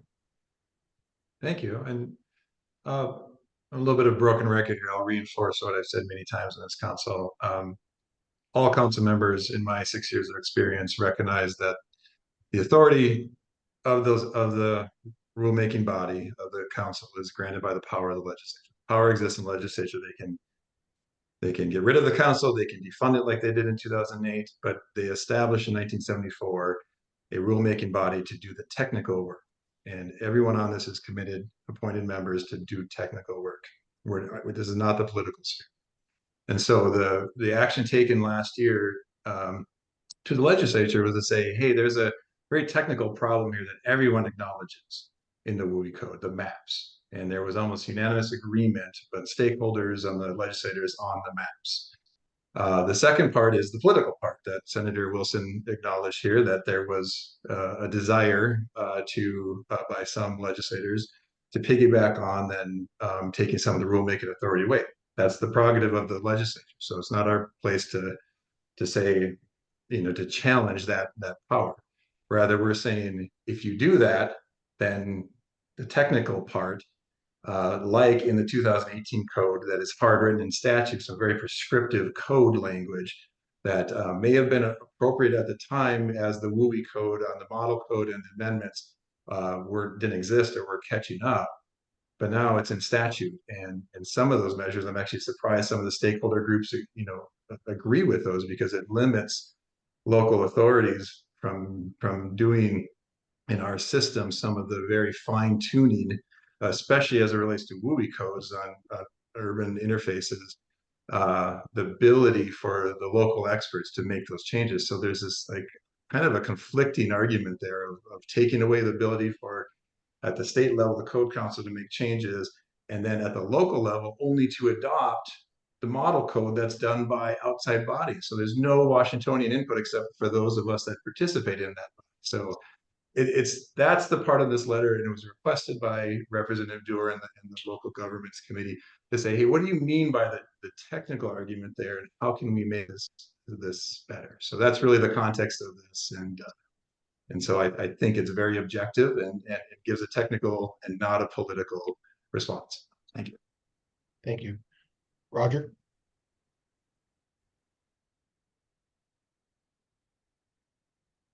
Roger, go ahead. Sorry, I thought somebody was before me. I agree with what everybody has said, and I think responding to Katie, the bottom paragraph on the screen is really, I think, this is the council's opinion. In my mind, that's kind of the conclusion of this. We think that the technical provisions should be removed from RCW because of all of the arguments made here. But provide us with the legislative direction. That's what, legislature, tell us what you want, and we will write the technical language to make sure that it works. And the point that I keep coming back to is, as we go through the IBC tag right now, we are going back to the RCWs and saying, well, the RCW or the WAC tells us to do this. That's the direction that we're taking and making decisions about all kinds of things that come through the code. This basically puts the WUI code, as I think Angela said, 2021 WUI code, that is going to be in place in the state of Washington until the RCW changes. And that is in the 2027 code, the 2030 code, as updates happen, which is what we are doing on a constant basis, trying to take the changes to the international codes and adopt them as reasonable for the state of Washington. we won't be able to do that because we are going to be stuck in the 2021 code unless that language is removed from the technical language is removed from RCW. So again, as part of the 2-hour call to wordsmith this, and believe me, we had lots of starts and stops. I think that conclusion is here's what we want. And at the end of the day, while yes, it was a unanimous vote in the legislature, I think that it is very appropriate for the council to respond to the legislature and say, here's our opinion of this. And that's what this letter does. Thank you, Roger. Would somebody like to move that this letter be adopted and released to the recipient? I would make that motion. Thank you, Roger. Second, Angela. Thank you, Angela. Any further discussion? Senator Wilson. Thank you, Mr. Chair. I just wanted to correct something that I said earlier. I said it took effect 4 months ago. In actuality, it did take effect. They constituted it as an emergency. So they had it go into effect the day the governor signed it. So that was March 15th. I just wanted to clarify that. Thank you. Okay, seeing no other hands up, all in David. favor of the motion, signify by saying aye. Mr. Chair, I can't use my raise hand function while I'm sharing screen, so I have to raise it in the camera. That's But fine. I think it's relevant that it's pointed out with conversations with other folks that if you compare the language that's in RCW 560 right now to the model WUI code, that the language there reflects the most restrictive ignition resistant construction contained in the WUI code. So it reduces the flexibility of the end users to actually use that code as well. And so there's, this is ignition resistant classification 1 language, and there's 2 other categories of less resistant construction that somebody might be able to do with other mitigations that are allowed within that code. And I just thought it was a relevant point. Thank you, I appreciate that. Chell? So are you saying that in some cases it's increasing costs because it's in the legislation? Yes. Yep. Okay, I just wanted to clarify that. That could be added to the letter, I guess, not to have a stake longer, but I think that's a relevant thing. We have a motion and a second to accept the letter as written. Unless you'd like to make an amendment or amended motion, Chell.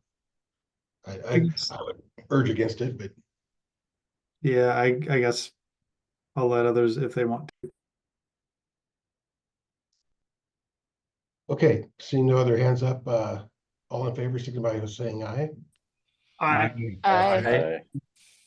Any opposed? Motion carries.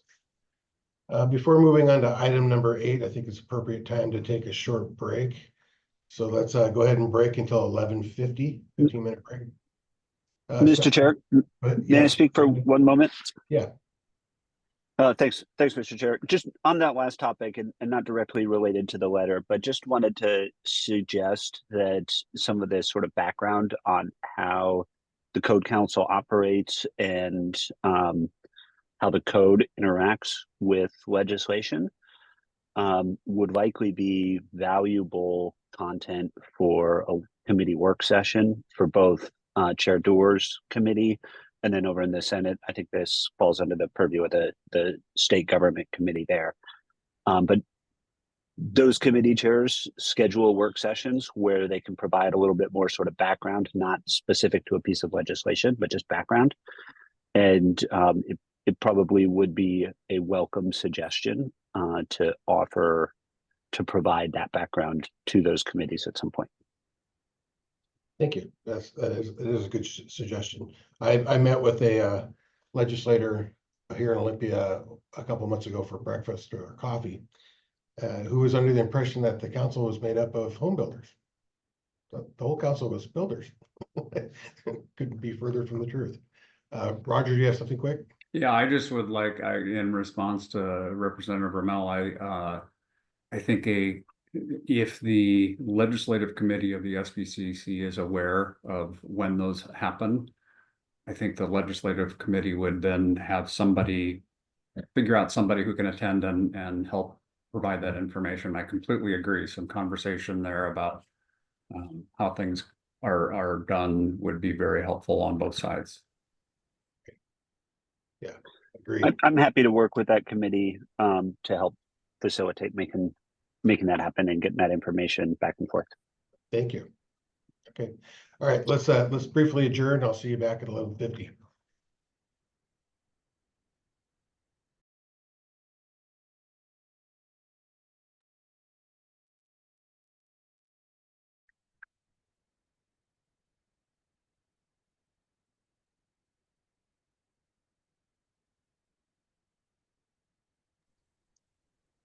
Okay, welcome back, everyone.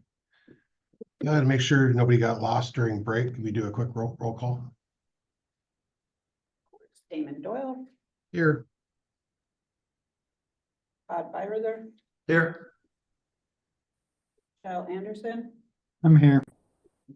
Jay Arnold, Here. Justin Burgo,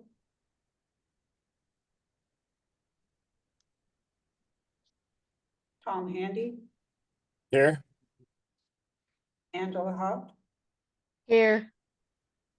Roger Haringa, Here. Matthew Hepner, Craig Holt,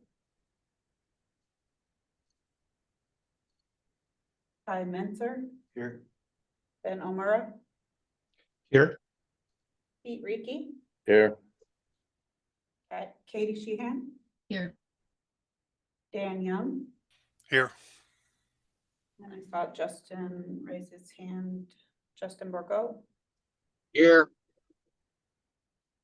and then Craig Holt.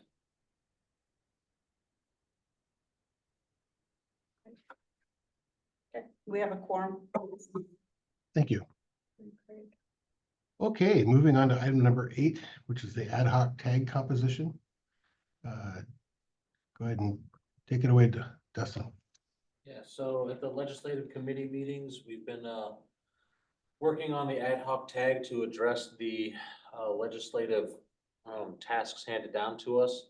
And we have a draft ready for digestion here today. This is the Excel spreadsheet as posted in PDF format online. Let me know if it's not big enough. I'm trying to get it so we can see the whole proposed composition in one screen. Can you roll up your toolbar? Yes. There you go. There we go. So the stuff down here at the bottom these are just alternative seat suggestions. This isn't necessarily what is proposed by the legislative committee, but we went through and my numbers are out of order here on the left-hand side, but there's 17 seats identified in this group. And we went through trying to cover the basis there. And I was at a WABO meeting yesterday, and it was pointed out that maybe that they feel that the fire services are maybe overrepresented in this draft. And then I also have some suggestions by Todd Bayreuther on maybe just changing some of the names of these seats here a little bit. So we're trying to get this done so that we can address the legislative tasks. I'm gonna bring up the summary we had previously. We have a SSHB 5491 for single exits that we're looking to compose this tag to do work for. And then SSHB 2071 for multiplex housing in the International Residential Code. We have this tag created for that work as well.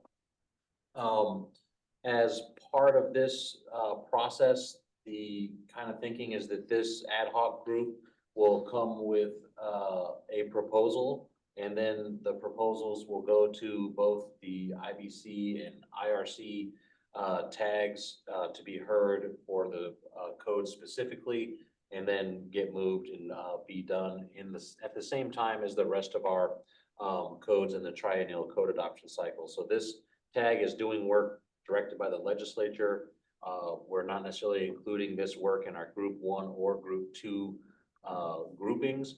We're just trying to run this parallel with the those groups and finish at the same time as our 3-year cycle for 2024.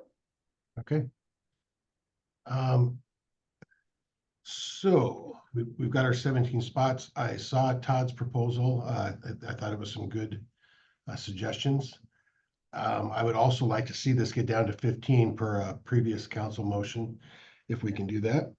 So do you want to pull up Todd's suggestions? And in the meantime, Angela, do you have a comment or? I just wanted to make a comment on again on the 5 fire positions, that these are IBC and IRC proposals. I would call them both kind of IBC because it's putting IBC into the IRC, but so having 5 fire representatives is kind of like having 5 building official representatives on the fire tag. So I think we need to whittle that down to 2.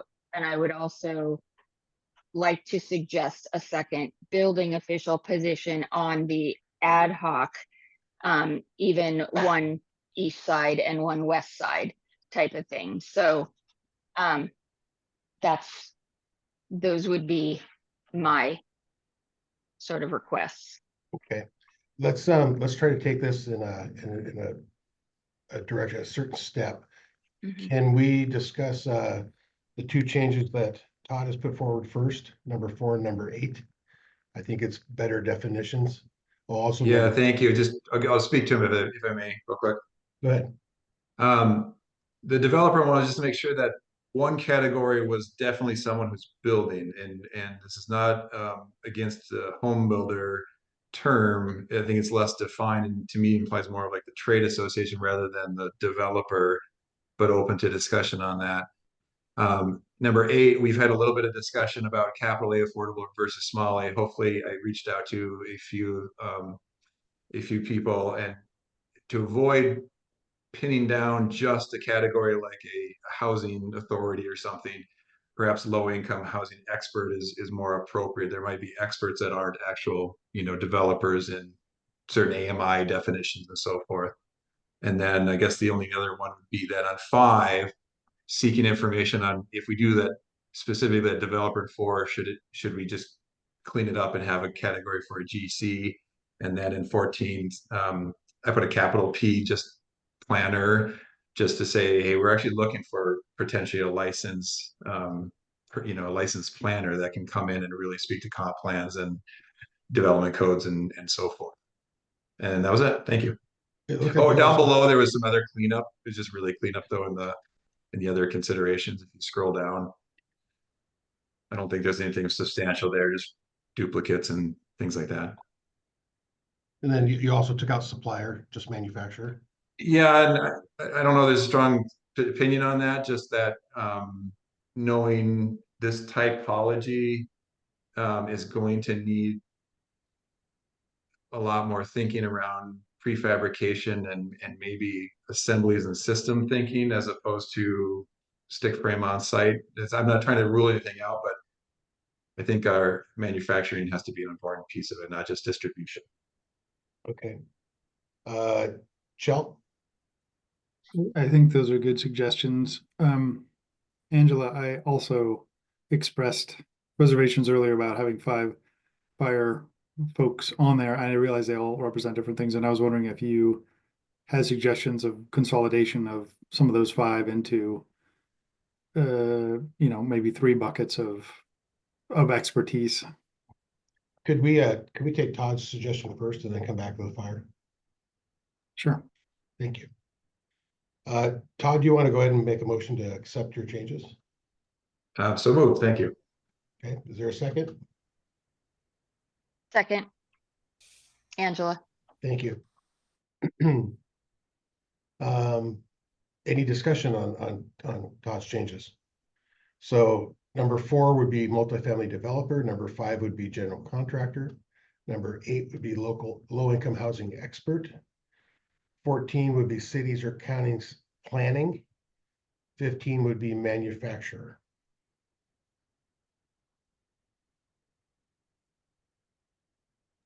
Angela. Actually, 14 would be cities or counties planner, Planner. not planning. Yeah. Okay, yeah.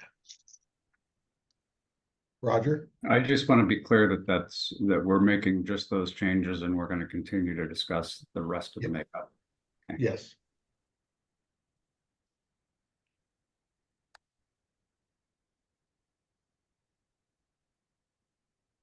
Katie?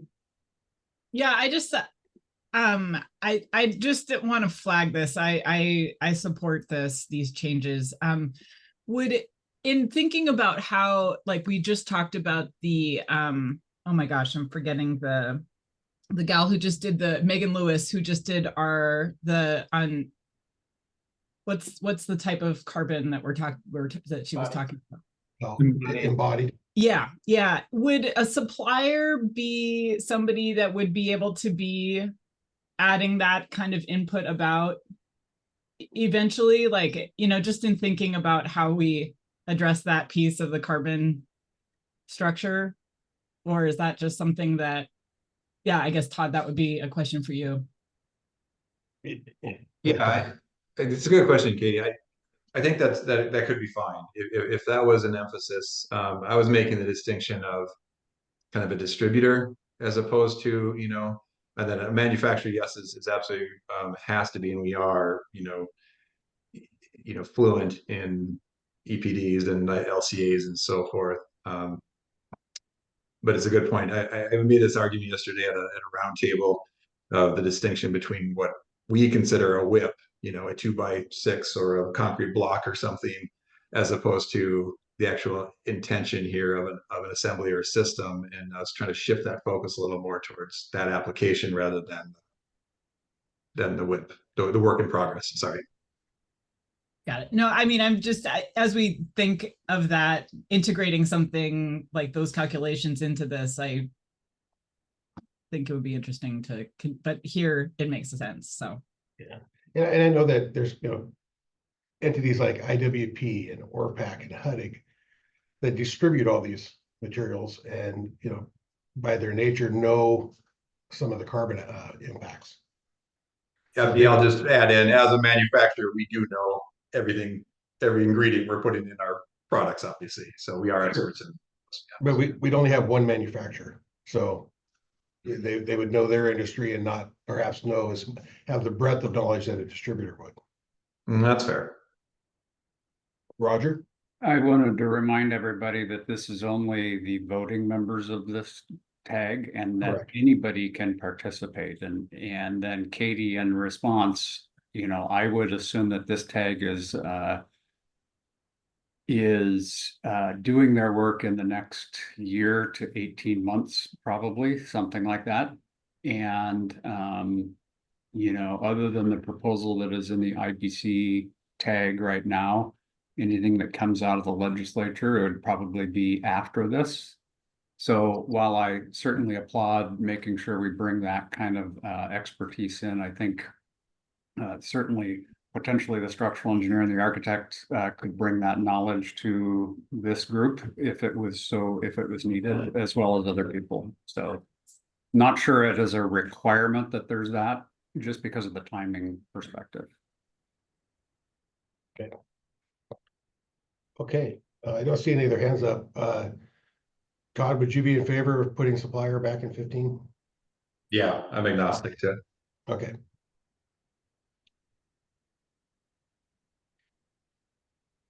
Okay, with that, Roger, did you have something else? Okay, seeing no further hands up, all in favor of the list as revised? Point of order, does the second need to agree to that change? Yeah, I don't recall. I think, Angela, did you second? Yeah, that's fine. Okay, thank you. Okay, all those in favor, signify by saying aye. Aye. Aye. Any opposed? Motion carries. Okay, further discussion on the ad hoc tag draft? Do we want to address the, No. we can do two things by addressing the fire heavyweight. One is we could reduce the size potentially to 15 and also get another building official or plan reviewer. Jill, looks like you had some thoughts maybe? Yeah, I was gonna ask Angela her opinion or others' opinion on consolidating some of the fire. We need all the expertise, but maybe not so many positions. And then I think Angela suggested building official east of the Cascades and one west of the Cascades, but she would probably have better suggestions than I would. I would Sorry, probably I'm take fire marshal moving over around a fire. hotel right now. Sorry. Okay, yeah, so I mean, the one thing to remember is as with any other tag, the public and everybody has the opportunity for input. So, I mean, we're just talking about voting members. So I don't, I think that having 2 fire representatives is more than enough, and I would kind of defer to Dan on which, because again, the difference between fire marshal and fire chief is lost on me a little bit. So, and then as far as the sprinkler and alarm, I'm not sure that both of those, and the fire protection engineer, I think could have some input on systems, but again, these are changes to the IBC basically in the egress portion. As far as I'm thinking more of the single exit at this point. So I mean, yeah, I'd like to hear others' input on which 2 of those would, be sort of the most useful, because again, the others can testify and have input and suggestions. It's just a matter of who's voting on the proposal. So, yeah. Dan, do you have any, want to give us your expertise here? Yeah, what little there is. I think by having fire marshals are going to know more about exiting and stuff. Chiefs are going to know more about how to fight the fire, that type of thing. Fire marshals, obviously, we deal with exiting and getting the water there and stuff, but afterwards it's the chiefs. They're the ones that fight the fires. You could change fire marshal and fire chiefs, combine it to fire official, maybe. Um, and then we could work on that and have a fire marshal as the primary and a fire chief as the alternate, or vice versa, either way. Um,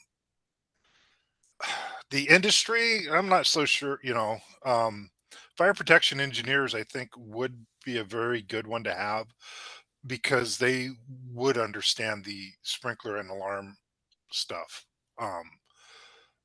As opposed to the industry doing it. But I think definitely putting fire marshal / chiefs or fire official as one, and that takes away a position. And then if you go fire protection engineer would be the second one. And then the industry could then just be part of the conversation.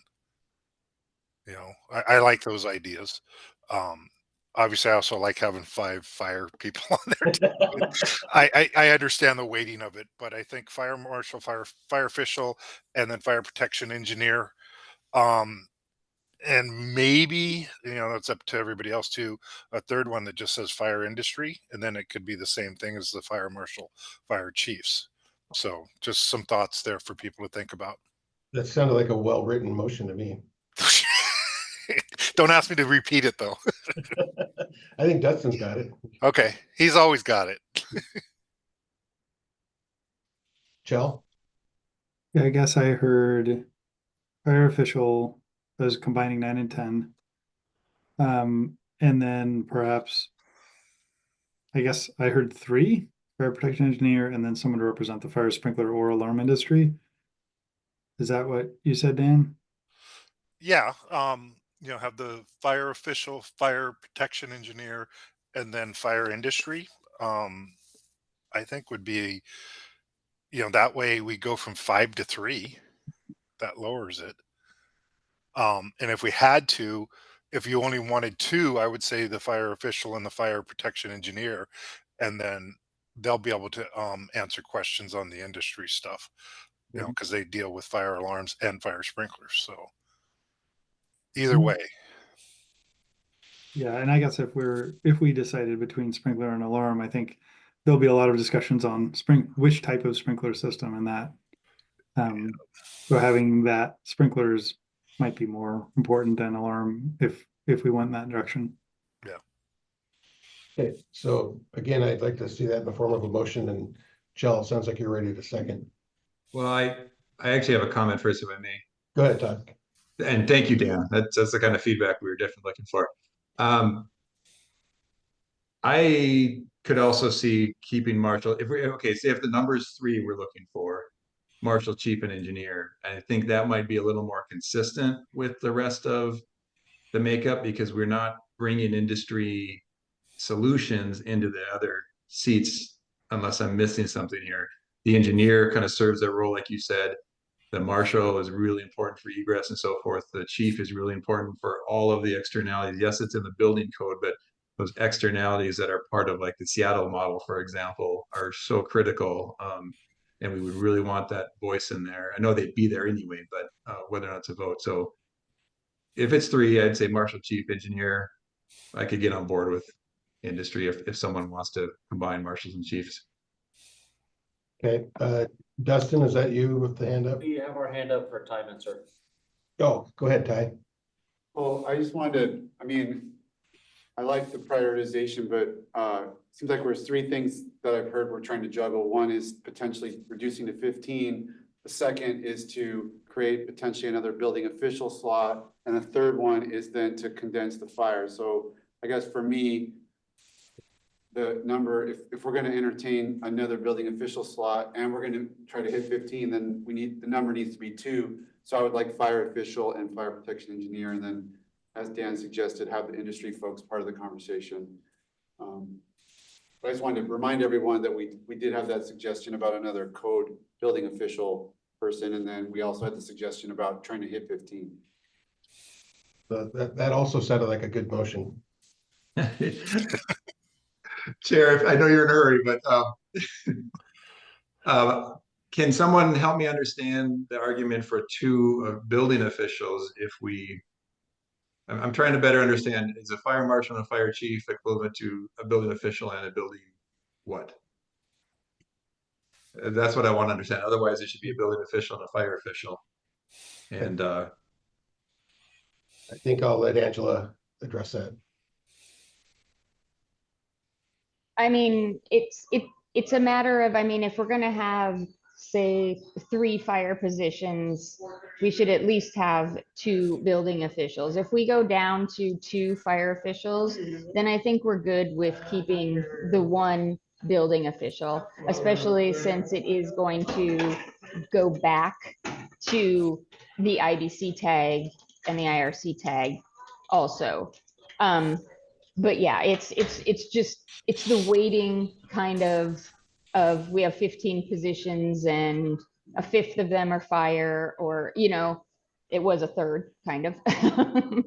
But so that's if we're going down to, I actually agree with fire official and fire protection engineer, because I think that fire protection engineers, they deal with the entire scope. They deal with the alarms, they deal with the sprinklers, they know the types, they the systems. So I think they kind of encompass that whole thing.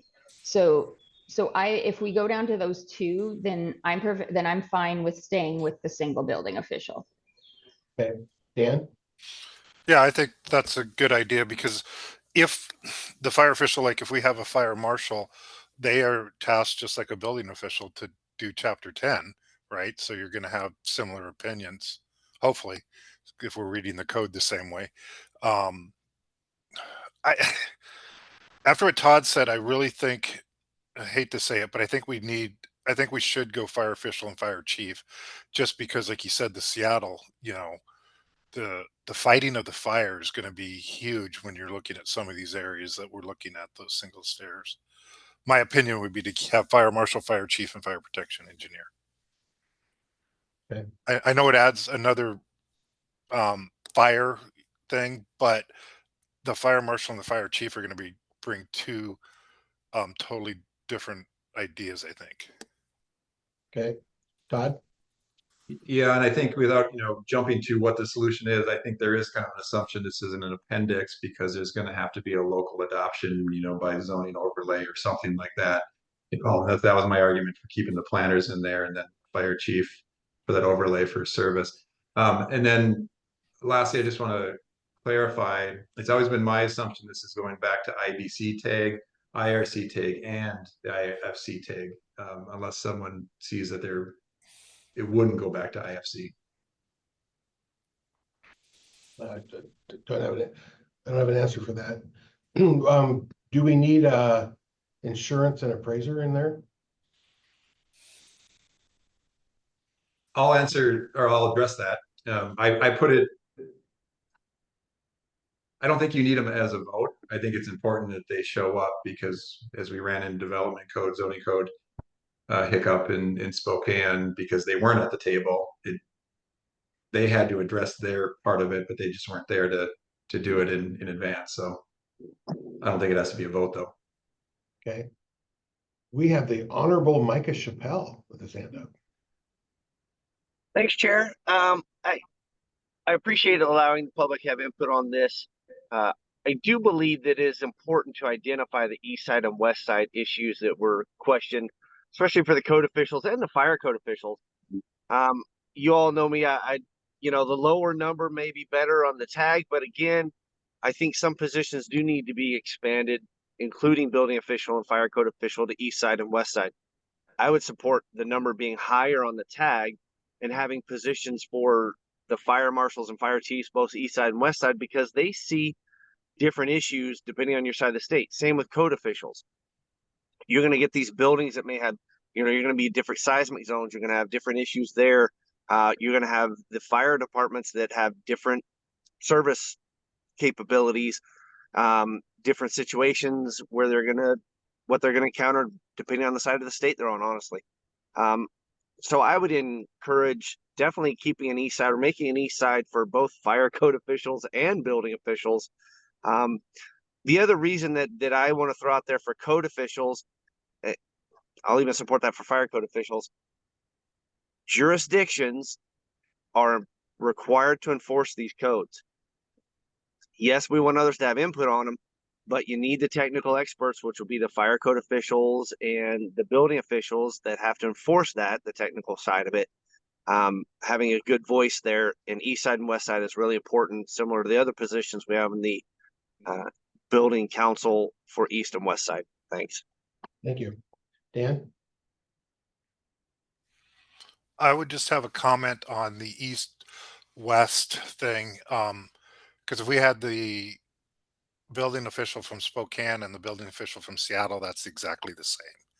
Maybe we look at urban and rural kind of thing, and it, because I have Kittitas County, I, have way different things that I deal with than the Seattle fire marshal. I maybe go urban and rural as opposed to east and west, because if we get, like I said, Seattle and Spokane, there's no difference between the east and west in that, in my opinion. But if we go with the urban rural, might be a better idea if that's the way we choose to go.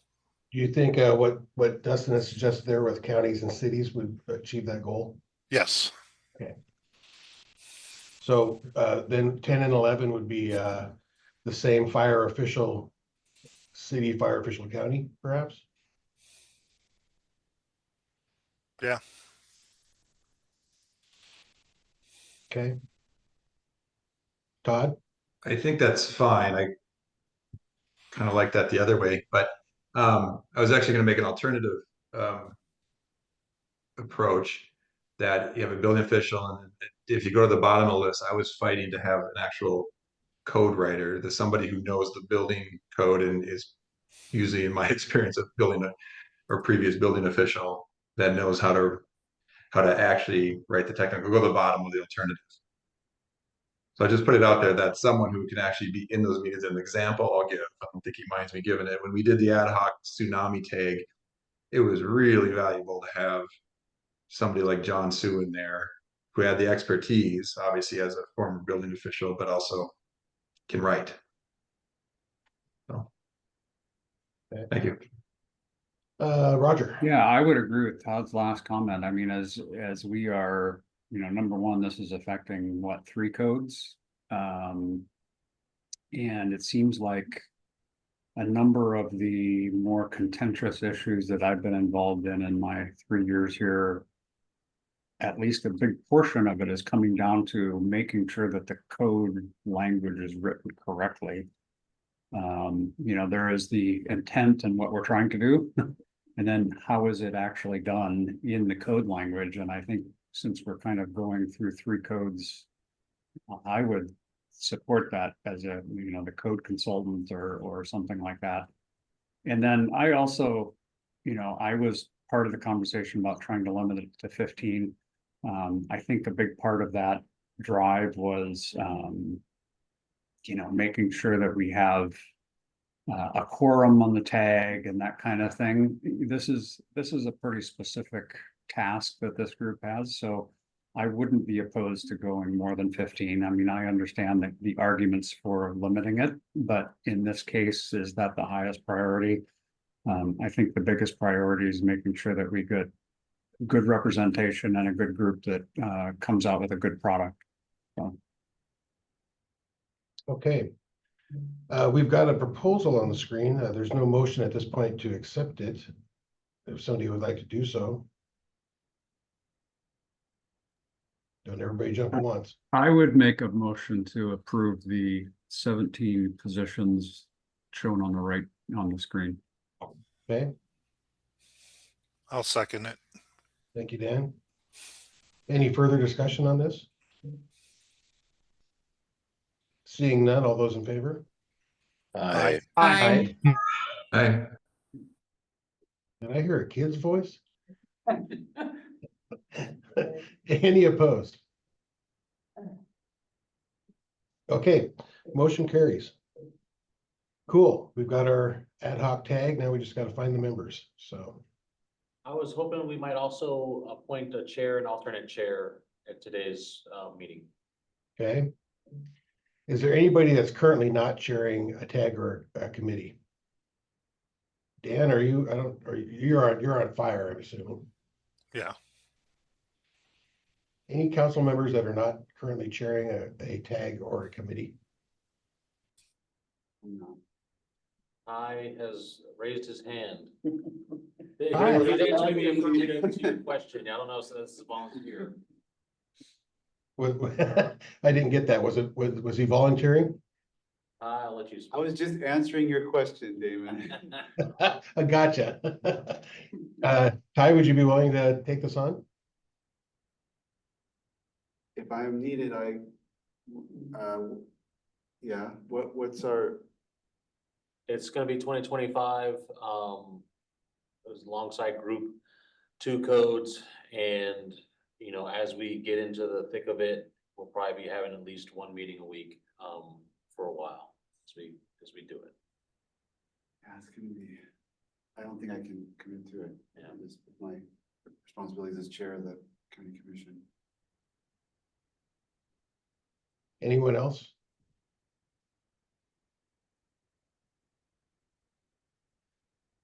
Not seeing anybody jump at it, I guess. I do have a question, Damon. Go ahead, Dan.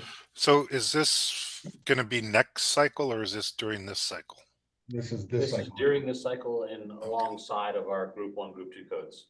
Okay. Yeah. Certainly anybody that's already chairing a tag, I wouldn't expect to jump up because that's a huge commitment. But if we got a vice chair or a chair alternate. I could volunteer as the alternate, but not the chair. Okay. Chair, Yes. I'm happy to start it off knowing that my position is turned off in December.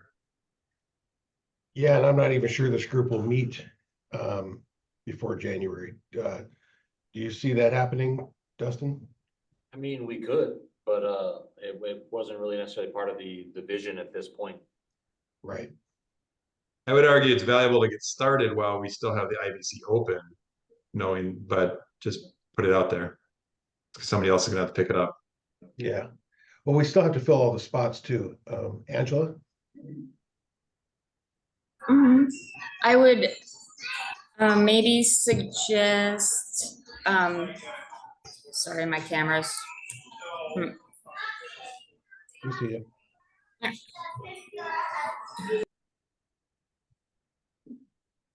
Nope. Yeah, I think we lost her. If people want to stew on this for a bit, you know, we still have to come back and fill the spots. Roger? Damon, Angela back. I am the vice chair, alternate chair for the IFC. I am alternate chair for the IBC, so I do have some experience with both groups. I think it's kind of been my assumption that when Todd goes off that I would step up on the IBC tag. But I think I would, if there isn't anybody else, I would be willing to be the chair.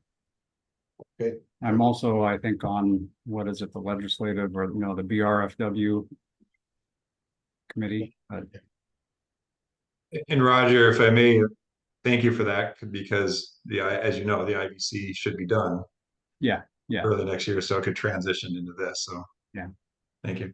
Yeah. Well, thank you, Roger. Okay. Do we need to vote on those positions, Dustin? Maybe just to make it the most formal, yes. Okay, all in favor? I'm sorry? Oh, was there a motion to do this? I was gonna make that. Go ahead, please. I got I'll make a motion to accept Roger and Dan as the chair and chair alternate for this committee, ad hoc committee. Second, this is Jay. Thanks, Jay. Okay, all in favor? Aye. Aye. Aye. Aye. Any opposed? Motion carries. Okay, I assume that on the agenda next meeting, we'll try to fill the spots, or you'll start soliciting for the spots. Yeah, well, so as we get to that one, we don't necessarily need any motions from the council to start soliciting for the group 2 tag seats to be filled. It was my hope to get this finalized and then solicit as a group for all those open tags as one solicitation. So Perfect. now that we have this one wrapped, we'll put some messaging out there and let people know we're still got open seats in group 1 tags, but we're also trying to fill group 2 tags. Perfect. Okay. Roger? I have a question about, is it the intent, assumption, or is it acceptable for current members of the IFC and IBC tags to fill those roles? Because I think just like Dan and I kind of rolling from the group 1 work we are currently in the middle of into this would make some sense. So I guess I would like some thoughts and opinions on, is it current members of the IBC or IFC tag? Is it people from outside who are not currently part of the tags, or kind of what the intent is? Well, and that's why I initially requested people who weren't already on, chairing a tag. But we're gonna have duplication. We just don't have the bodies to do it any differently.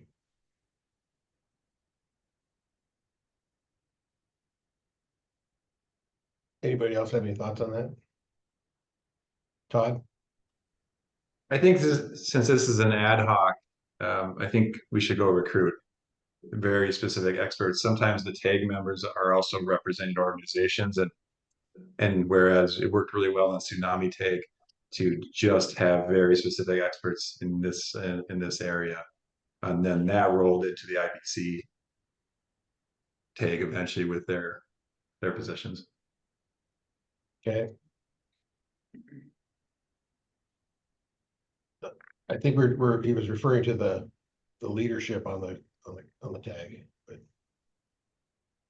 Oh, I misunderstood. I thought you meant the members, the tag members. I was asking the question about the remaining members, 60 members of the tag. How we were gonna fill those out. So we'll solicit for those members along with all the group 2 tags. So, yeah, but it will be people that are not currently part of tag group, but it could be people that are already on the tags. It could be, yeah. Okay. I mean, people who like to pain and suffering. So. Looks like Mike is volunteering something. Oh, go ahead, Micah. I missed you. I wouldn't say I'm necessarily volunteering, but I'd be happy to assist as always. Just a curiosity question on this tag. Will you all be considering this tag to be handling the dwelling unit size legislation that a tag is supposed to be convened for? Or is that just going to go to the regular tags? It was my understanding that we were planning on having that go to the regular tags for that work, yes. Awesome, thank you, Dustin. Okay. Great. Sorry. Go ahead.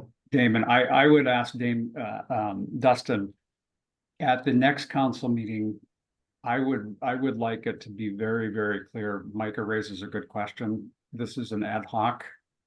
I think that we should have in the minutes a very clear definition of what this group is and is not supposed to do. So I don't think we need to pass that today, but maybe next month's meeting, that be on the agenda, that be very clearly written out and defined.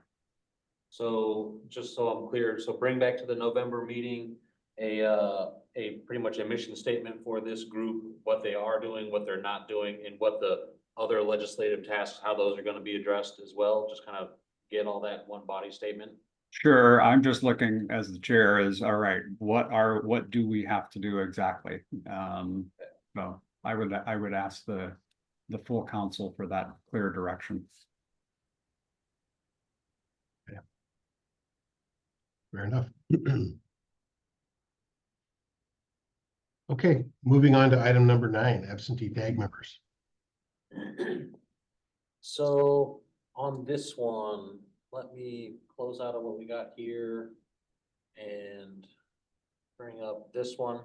So in 1927.033, number 1, subsection D says that 3 consecutive absences of a technical advisory group member from meetings of the technical advisory group are grounds for the State Building Code Council to designate the member's status as ex officio until reappointment is made.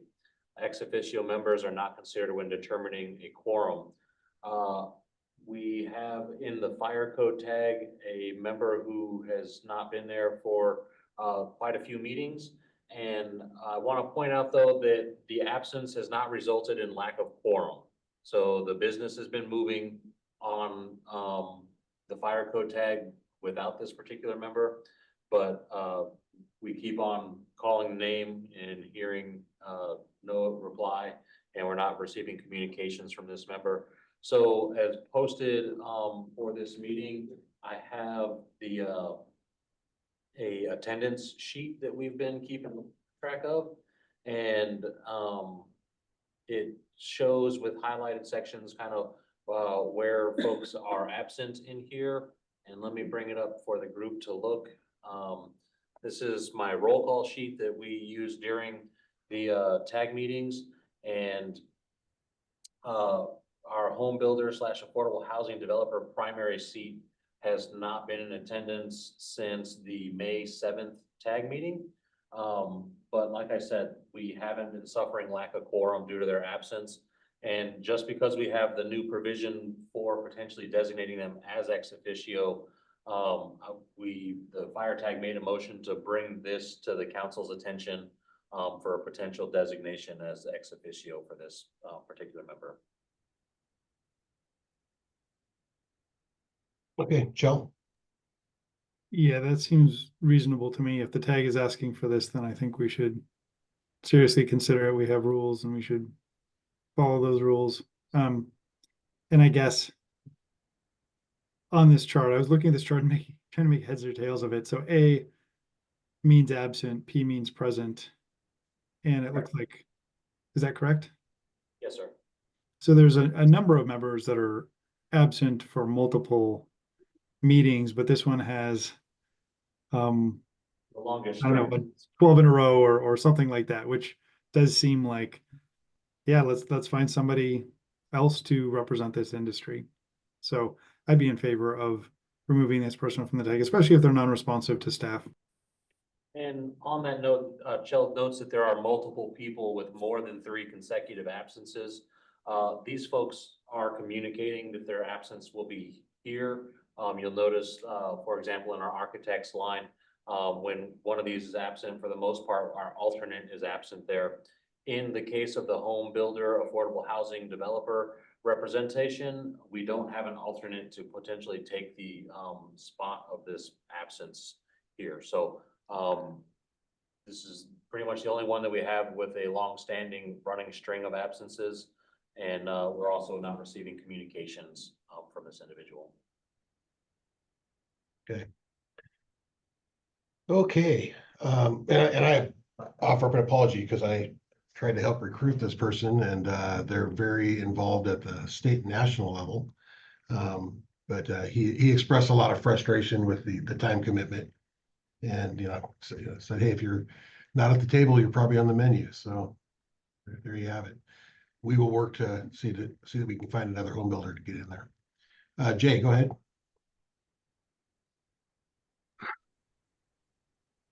Yes, I think this is an important perspective for the tag that we need to go recruit a replacement for. Are we ready for a motion at this point?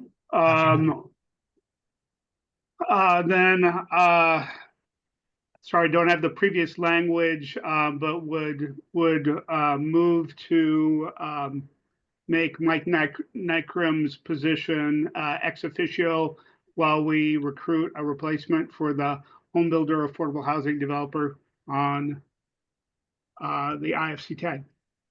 Okay, is there a second? Second. Okay, thank you. Okay, further discussion, Senator Wilson. Thank you, Mr. Chair. I was just curious, what is the official protocol? I know that you said that there were several contacts made and he wasn't contacting you back because I don't know if this is happening because I think that was 12 absences, but the one up above, there was, 15 absences, but not in a row, but almost in a row. So I'm just curious, what is the protocol and who does it to contact them and make them aware that this is a possibility of becoming ex officio or, leaving the council or the tag? So early on in this string of absences, we did get one last communication that says he may need to recuse himself from the tag.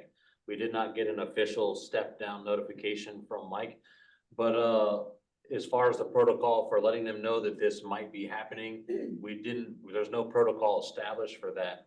But as a matter of practice, each individual tag meeting, we send out the gov delivery, which gets the public involved, but we also send out emails specific to the tag members, which go outside of that gov delivery system. So every tag member gets an email each time we have a meeting scheduled as we get the agenda developed for that. So it's not that they're not aware that there's a meeting happening. It's just that we're not receiving any communication back about whether or not they intend to attend in the future, or if they're having difficulties attending. If we were getting some feedback on, if there was an intention to participate, we wouldn't be bringing this one here today. And as a group, the tag made the motion to bring this here today. Because we haven't suffered lack of quorum, I didn't necessarily see a huge need to bring this to the council, but we brought it up as a topic of conversation at the tag meeting, and they as a group decided to move this up. Well, can I have a follow-up, Mr. Chair? Yes. So but there are several people here that have missed 5 in a row or 6 in a row. And so I'm curious as to, is there protocol? Are you doing this like after they miss 3? Is there something being done specifically to address the absences because it is in state law now? So as far as the absences go, as long as we are getting some communication that, hey, I'm gonna be absent because of X, Y, or Z. And also we have the alternates in place here, and the business can move forward. It hasn't been an issue that we felt was critical to the business of the groups moving forward. So if the, in some of our bylaws, if the member is absent and it affects the generation of a quorum, we're supposed to contact their, the body of folks that they represent and let them know that their absence has affected the quorum. And that then, yes, there is a potential that they'll be designated ex officio, but because that hasn't happened, no official movement to notify folks that there's a movement in this direction has happened. Okay, thank you. Okay, Representative Vermel. Yeah, thanks. Just a kind of a clarifying question. I'm not necessarily speaking against the motion, but just want to make sure I understand designating somebody ex officio doesn't just mean that they don't affect quorum. It also means that they lose their ability to vote if they do come back, right? Right. Yeah, so just would highlight that as, particularly important to make sure that that sector is replaced soon so that they have a voice in that tag. Yes, I agree. Shell? Yeah, I guess I would only vote yes on this because the tag asked us to do so and because it is within our ability. And also, one of the things I think the piece of legislation that affects this does, it says the council may remove someone with 3 consecutive absences. It doesn't say we have to. So I would only do this in response to the tag, or I'm only going to vote yes today because the tag suggested we do so. And I think, we haven't had issues with quorum, but maintaining quorum is important. And I guess if Mike wants to show up and participate again, he could always apply to the tag and be appointed again, as could anybody else who represents this industry. So that's why I'm voting yes. I think the indication, that he was having trouble with attendance that he shared with Dustin, he may have taken as a resignation, but not done it formally. And so nonetheless, yeah, see to get that filled. Roger? Yeah, I wanted to let everybody know as the alternate chair, I was running the IFC up until Dan started. And we did have some phone calls with Mike as we got into the meetings. So we were trying to accommodate Mike at the time, and so there was some outreach and some conversations about his activities and participation. And then my second point would be, I completely agree that home builder, affordable housing developer is an important voice to have.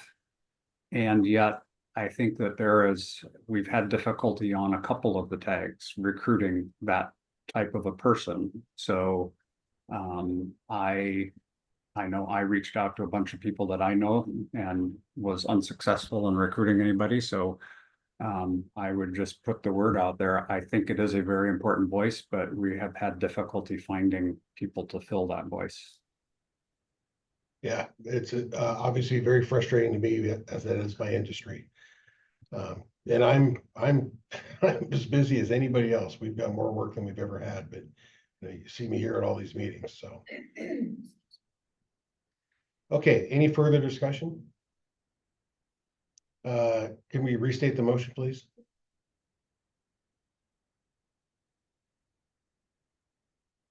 I believe it's to convert Mike Nickram to ex officio member of the fire code tag. Dustin, is that correct? Yeah, the way I have it written on my sheet here for notes is designation of Mike Nykram as ex officio. Okay. Seeing no further discussion, all in favor? Aye. Aye. Aye. Aye. Any opposed? Okay, motion carries. Shell? Yeah, if I could indulge the council and go backwards just to the prior agenda item. An architect is listed on that, and I was just starting to think about how to recruit an architect for that. And I was wondering about how many meetings we think this group might for the ad hoc tag. I want to be realistic, and I was wondering if anybody had any suggestions for me on how many meetings there might be so that I can recruit somebody who's not, gonna stop showing up after a certain amount of time because they're overcommitted. I would guess 6 to 8, but that was just a wild guess. I would say somewhere in that range of up to 10, since we're not considering all of the proposals coming through across all the codes. There's not as big a body of work, but I think that the conversations being had are large topics, and so might have some extra time there. So I guess depending on the amount of time per meeting, and the amount of discussion had at those meetings will color kind of how many meetings we'll have, but I'm kind of thinking in the range of, 5 to 10 meetings. Okay, thank you. That's really helpful. Okay. Roger? Chell, I would estimate 8 to 12 2-hour meetings. But caveat that with, we're not sure. We're not sure. Depends how many letters you have to write. Yeah. Micah? Yeah, Chell, if you're asking about the multiplex and single exit tag and how long that will take, just so you folks are aware, obviously, I am the chair for the WABO Technical Oh, we lost you. Co-Development Committee, who's been proposals for both of those.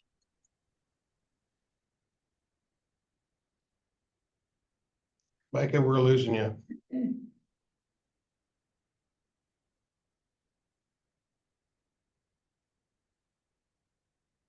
I think what Micah was gonna say is that the body within WABO that put forward some proposals took a lot of time to develop those, so there's a lot of conversation being had. So maybe a lot of the work's been done, hopefully. No, he's talking about the ad hoc. That's why we broke it out. Okay. We're talking about the fire tag here, right? Shell, or what were you talking about? No, we're talking about the ad hoc. Oh, we were. Yeah, I was talking about the Okay. ad hoc. I was just, as I try and recruit architects for all the tags, I want to give them a sense of what they're stepping in. Don't do that. I think it's a heavy lift. Patrick, go ahead. Yes, thank you. This is Patrick Hanks, with the Building Industry Association of Washington. I think this is a good time based off this agenda item and the last agenda item. I don't have a specific recommendation, but as I'm going out and I'm trying to recruit some home builders and multifamily developers for the upcoming tags. And one challenge that we face with folks that come from private industry is spending time, while it's important on these tags, time for them costs money.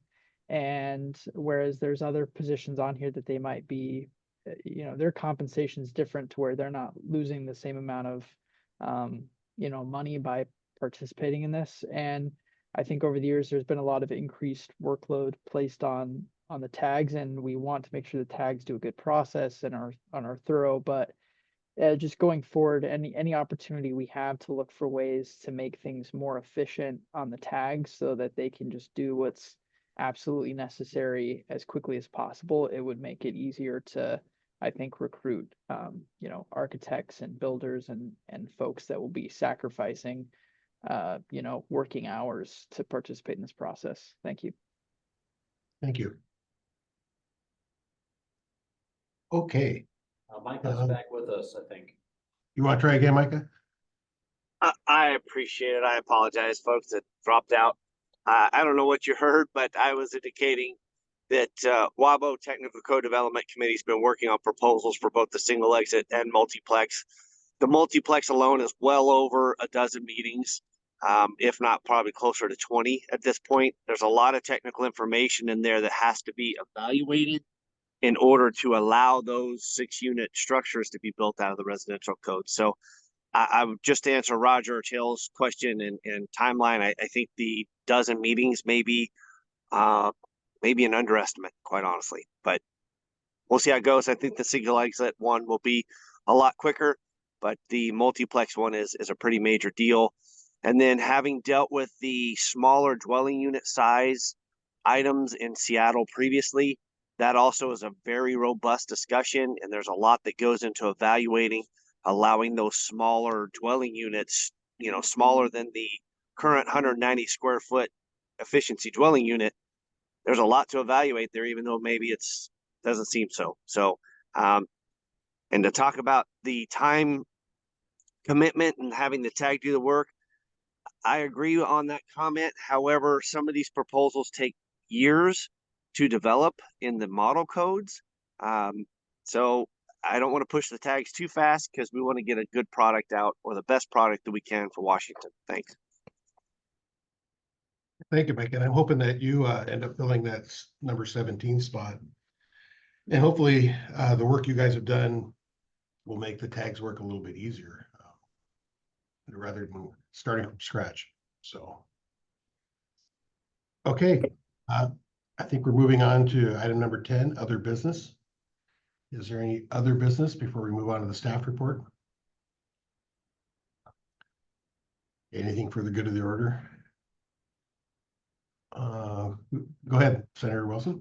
I just had I was just curious because we were reading from the RCW about the 3 absences. I just was curious how the ethics training was happening within 3 months of the tag members being appointed. Is that happening? It's a good question. Well, we've been, we gave them links. We've asked for some signature sheets back. I'll be up front and say we don't know exactly if everybody has completed that ethics training as appropriate. Okay. So we're sending them to the governor's page for ethics training, and there's just signatures saying that they've received the information and are committed to going through that information. We don't haven't been doing an audit on exactly everybody who's done the ethics training. So reading things, but not necessarily being trained. All right, so we should up our effort on that one. Okay, thank you. Okay. Any other business? Okay, let's move on to our staff report.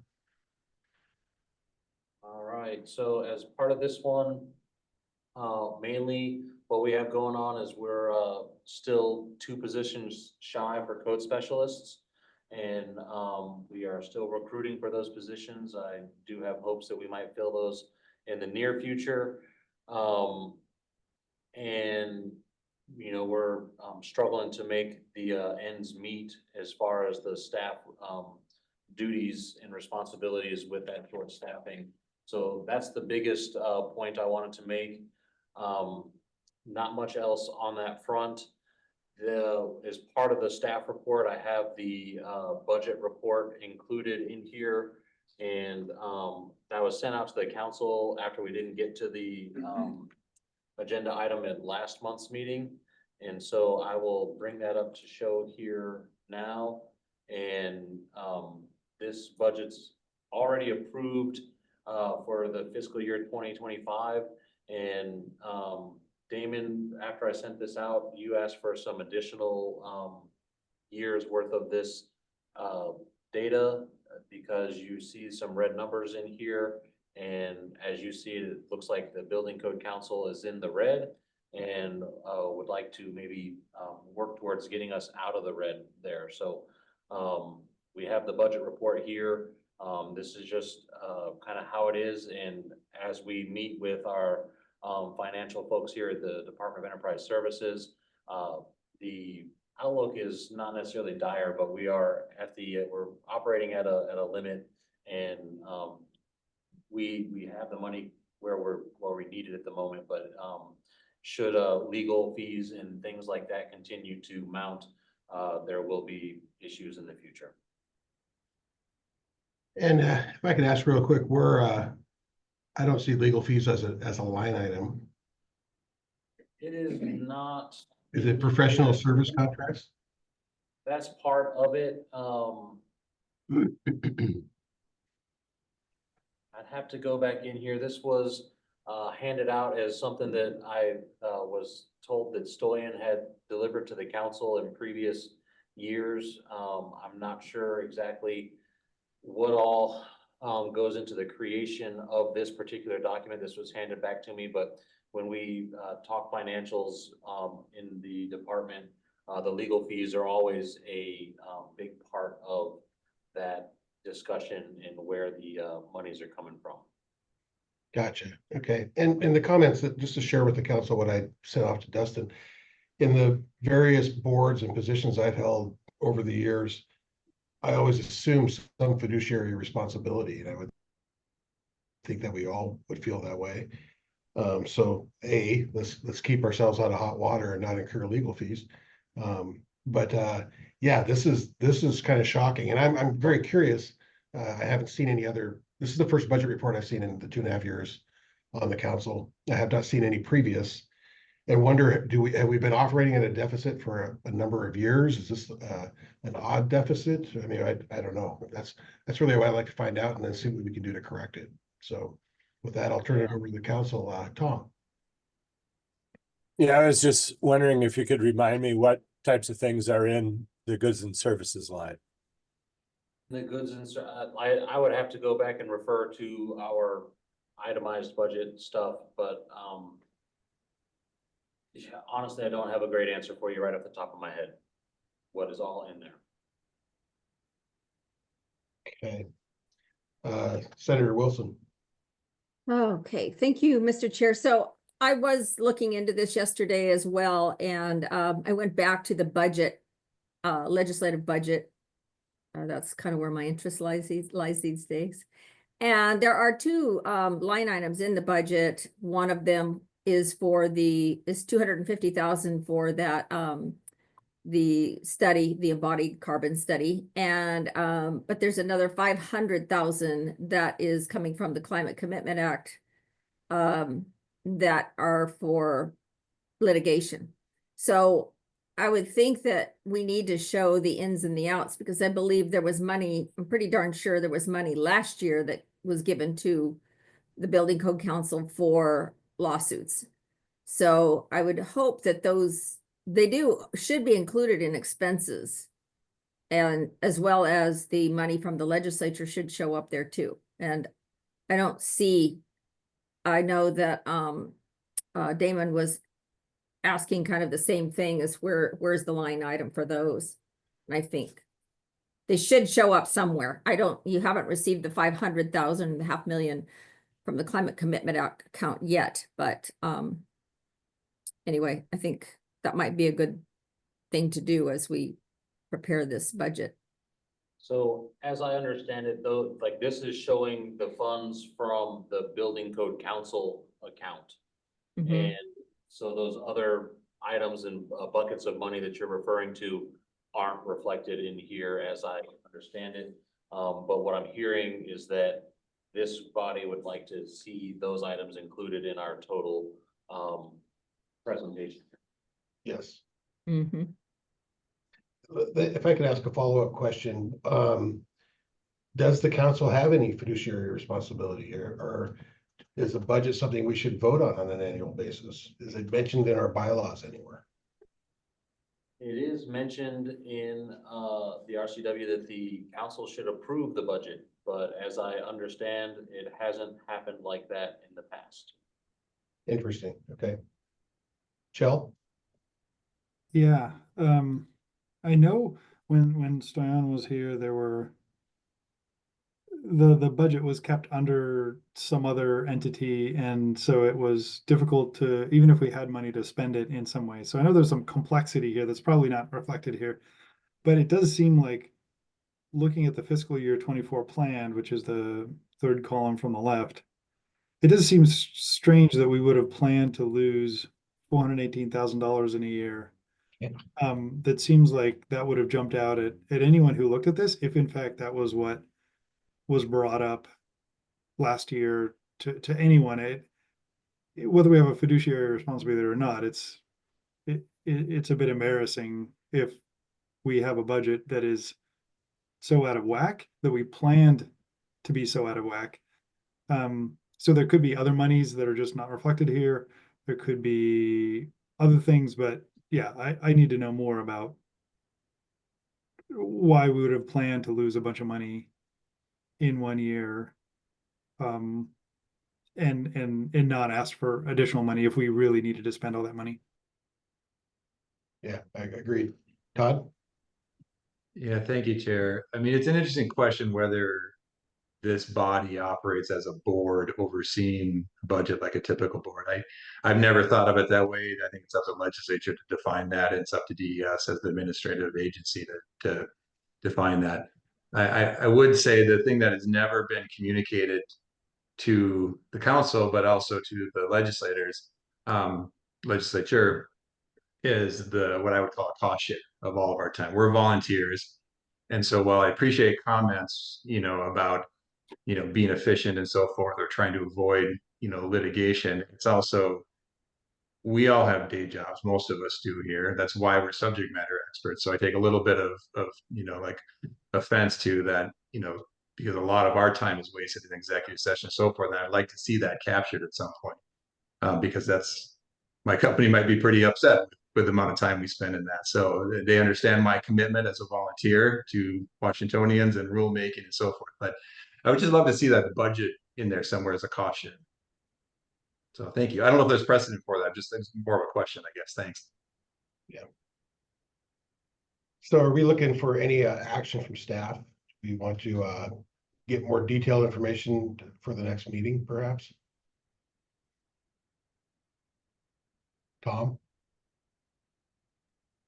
I would like to see a little bit more detail. Yeah, I mean, I personally would, and if that takes the motion, I'd be willing to make one. But I think that it's important that we understand how the money we're working with, where it comes from and how it's spent. If you scroll up to the revenue side for a moment, Dustin, you can see that the bulk of the money comes from the standard building code fee, and that's $6.50 per residence. And same for multifamily, it's $6.50 for the first unit, and I believe $2 every unit after that. So it's, yeah. So that's a partial income though, because as Senator Wilson said, there's a lot more money that comes to the council from other sources that doesn't get reflected here, that may offset some of the expenses that are reflected here. I mean, somewhere, something has to offset those expenses. I mean, the balance sheet and, our operating budget are similar, but they're not the same either, so. Correct, right. Yeah, I'd be curious to see more. Roger? Yeah, I guess I have some curiosity and having run a business, I know that something like this is purely a shot in time, and I don't see, while I see $200,000 for professional service contracts, I see no income. I'm kind of assuming that is the contract. Maybe I'm wrong, but is that the contract for the study that we have done? I don't see the legal fees, so I guess I would ask for some more clear information about where some of those things that we are aware of are located in this. But I also would ask, I am unclear, our responsibility,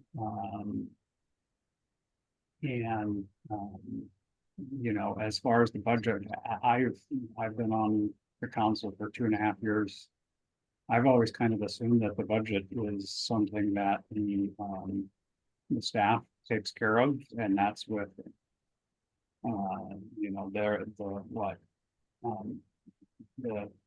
whatever the department they're under. I'm forgetting the name right now, and Stillion and this council as volunteers is just doing the business of it, not the monetary. So, and I also, you know, the comment about making the work we do as efficient as possible. In the 2.5 years that I've been here, I don't think that the staff has ever been fully staffed. Always been looking for somebody, and that's on the budgeted staff. And, you know, would it be easier, would we be more efficient if we had one more budgeted staff? I think the answer would be yes, if we had that budget and had the person staffed. So, you know, it's a conversation that we can have about total number of staff that we should have and how we operate. And, you know, I think that we do a very good job of taking a whole lot of complex information and trying to produce the best code that we can with a board of 15 volunteers and then all the tag members. I don't know how many, 100 volunteers or something that are working to produce a state building code. So I have always kind of felt like we were outside of the budget, but that's not our purview, that's staff. But I am unclear, and I actually guess I would like whether that comes from Dirk or somebody from government affairs or something, that what is our responsibility? I don't know the answer to that. And I guess I would be curious to get those answers or to get a better understanding. Okay, thank you. Dustin, I think that's your hand up. It's for a tie. Oh, Ty, thank you. Yeah, so I guess my comment kind of piggybacks on Roger's.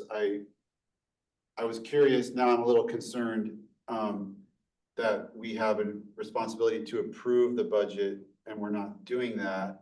And then what corollary responsibilities come with approval of the budget? It would be surprising to me if there weren't any corollary fiduciary type requirements that attach to that obligation to approve. So I would definitely want Dirk or, you know, legal opinion on this question now that that's come to light. I think that's prudent. Chell? Yeah, I think we just have questions at this point. So I guess it might be reasonable to just ask for more detail in November and come back and have that distributed a week or so before and look at that level of detail that's maybe more comprehensive. Or I think that's a reasonable thing. All the boards I've been on before, the board is there primarily to make big decisions and hire and fire the executive and that kind of thing. And this is a very different board than that. Our job is to, you know, get good codes, and I don't know that we're you know, we don't approve staff hires or anything like that. So it's a very different board than I think many of us are typically on. And so looking for more information on budget detail and more comprehensive income and expenditures, especially the lawsuit related stuff. Yeah. Okay. Dustin, do you have any comments? Just that I can come back in November with some more detail. I'll work with the folks here in DES. Most of this information was prepared and ready to go with the turn of the fiscal year as I stepped into the managing director role. And I am not as familiar with it as I should be. And I can come back with more detail, talking to more buckets of money and try to answer the questions that I've taken note of here today. Okay, and I think pursuant to Ty's comments, if we can get some clarification from our AG representatives as what exactly our role entails in this, that would be helpful as well. That is one of the questions I have, is to get with the legal and make sure that we know what the responsibility is. I don't remember if it's in RCW or if it's in our bylaws, but I have read that the council is supposed to approve the budget. Okay, wonderful. If we approve it in November, is that timely enough for you? Are you under other fiscal? Yeah. So it's already out there. This is more of a budget report, not a request for approval for this fiscal year. If we can outline what the responsibility is, we can be in a better place for the turn of the next fiscal year. Okay, perfect. Todd?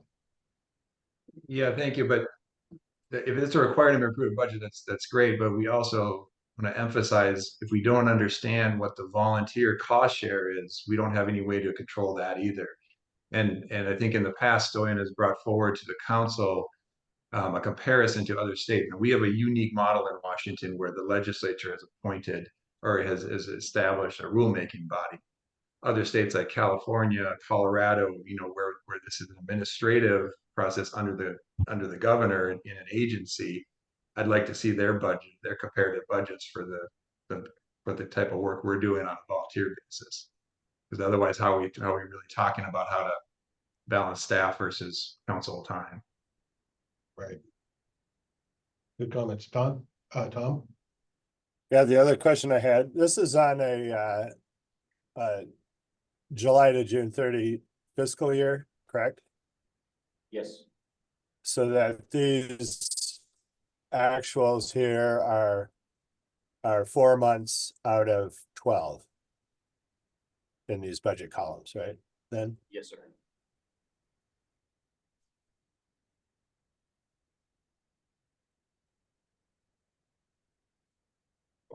Okay.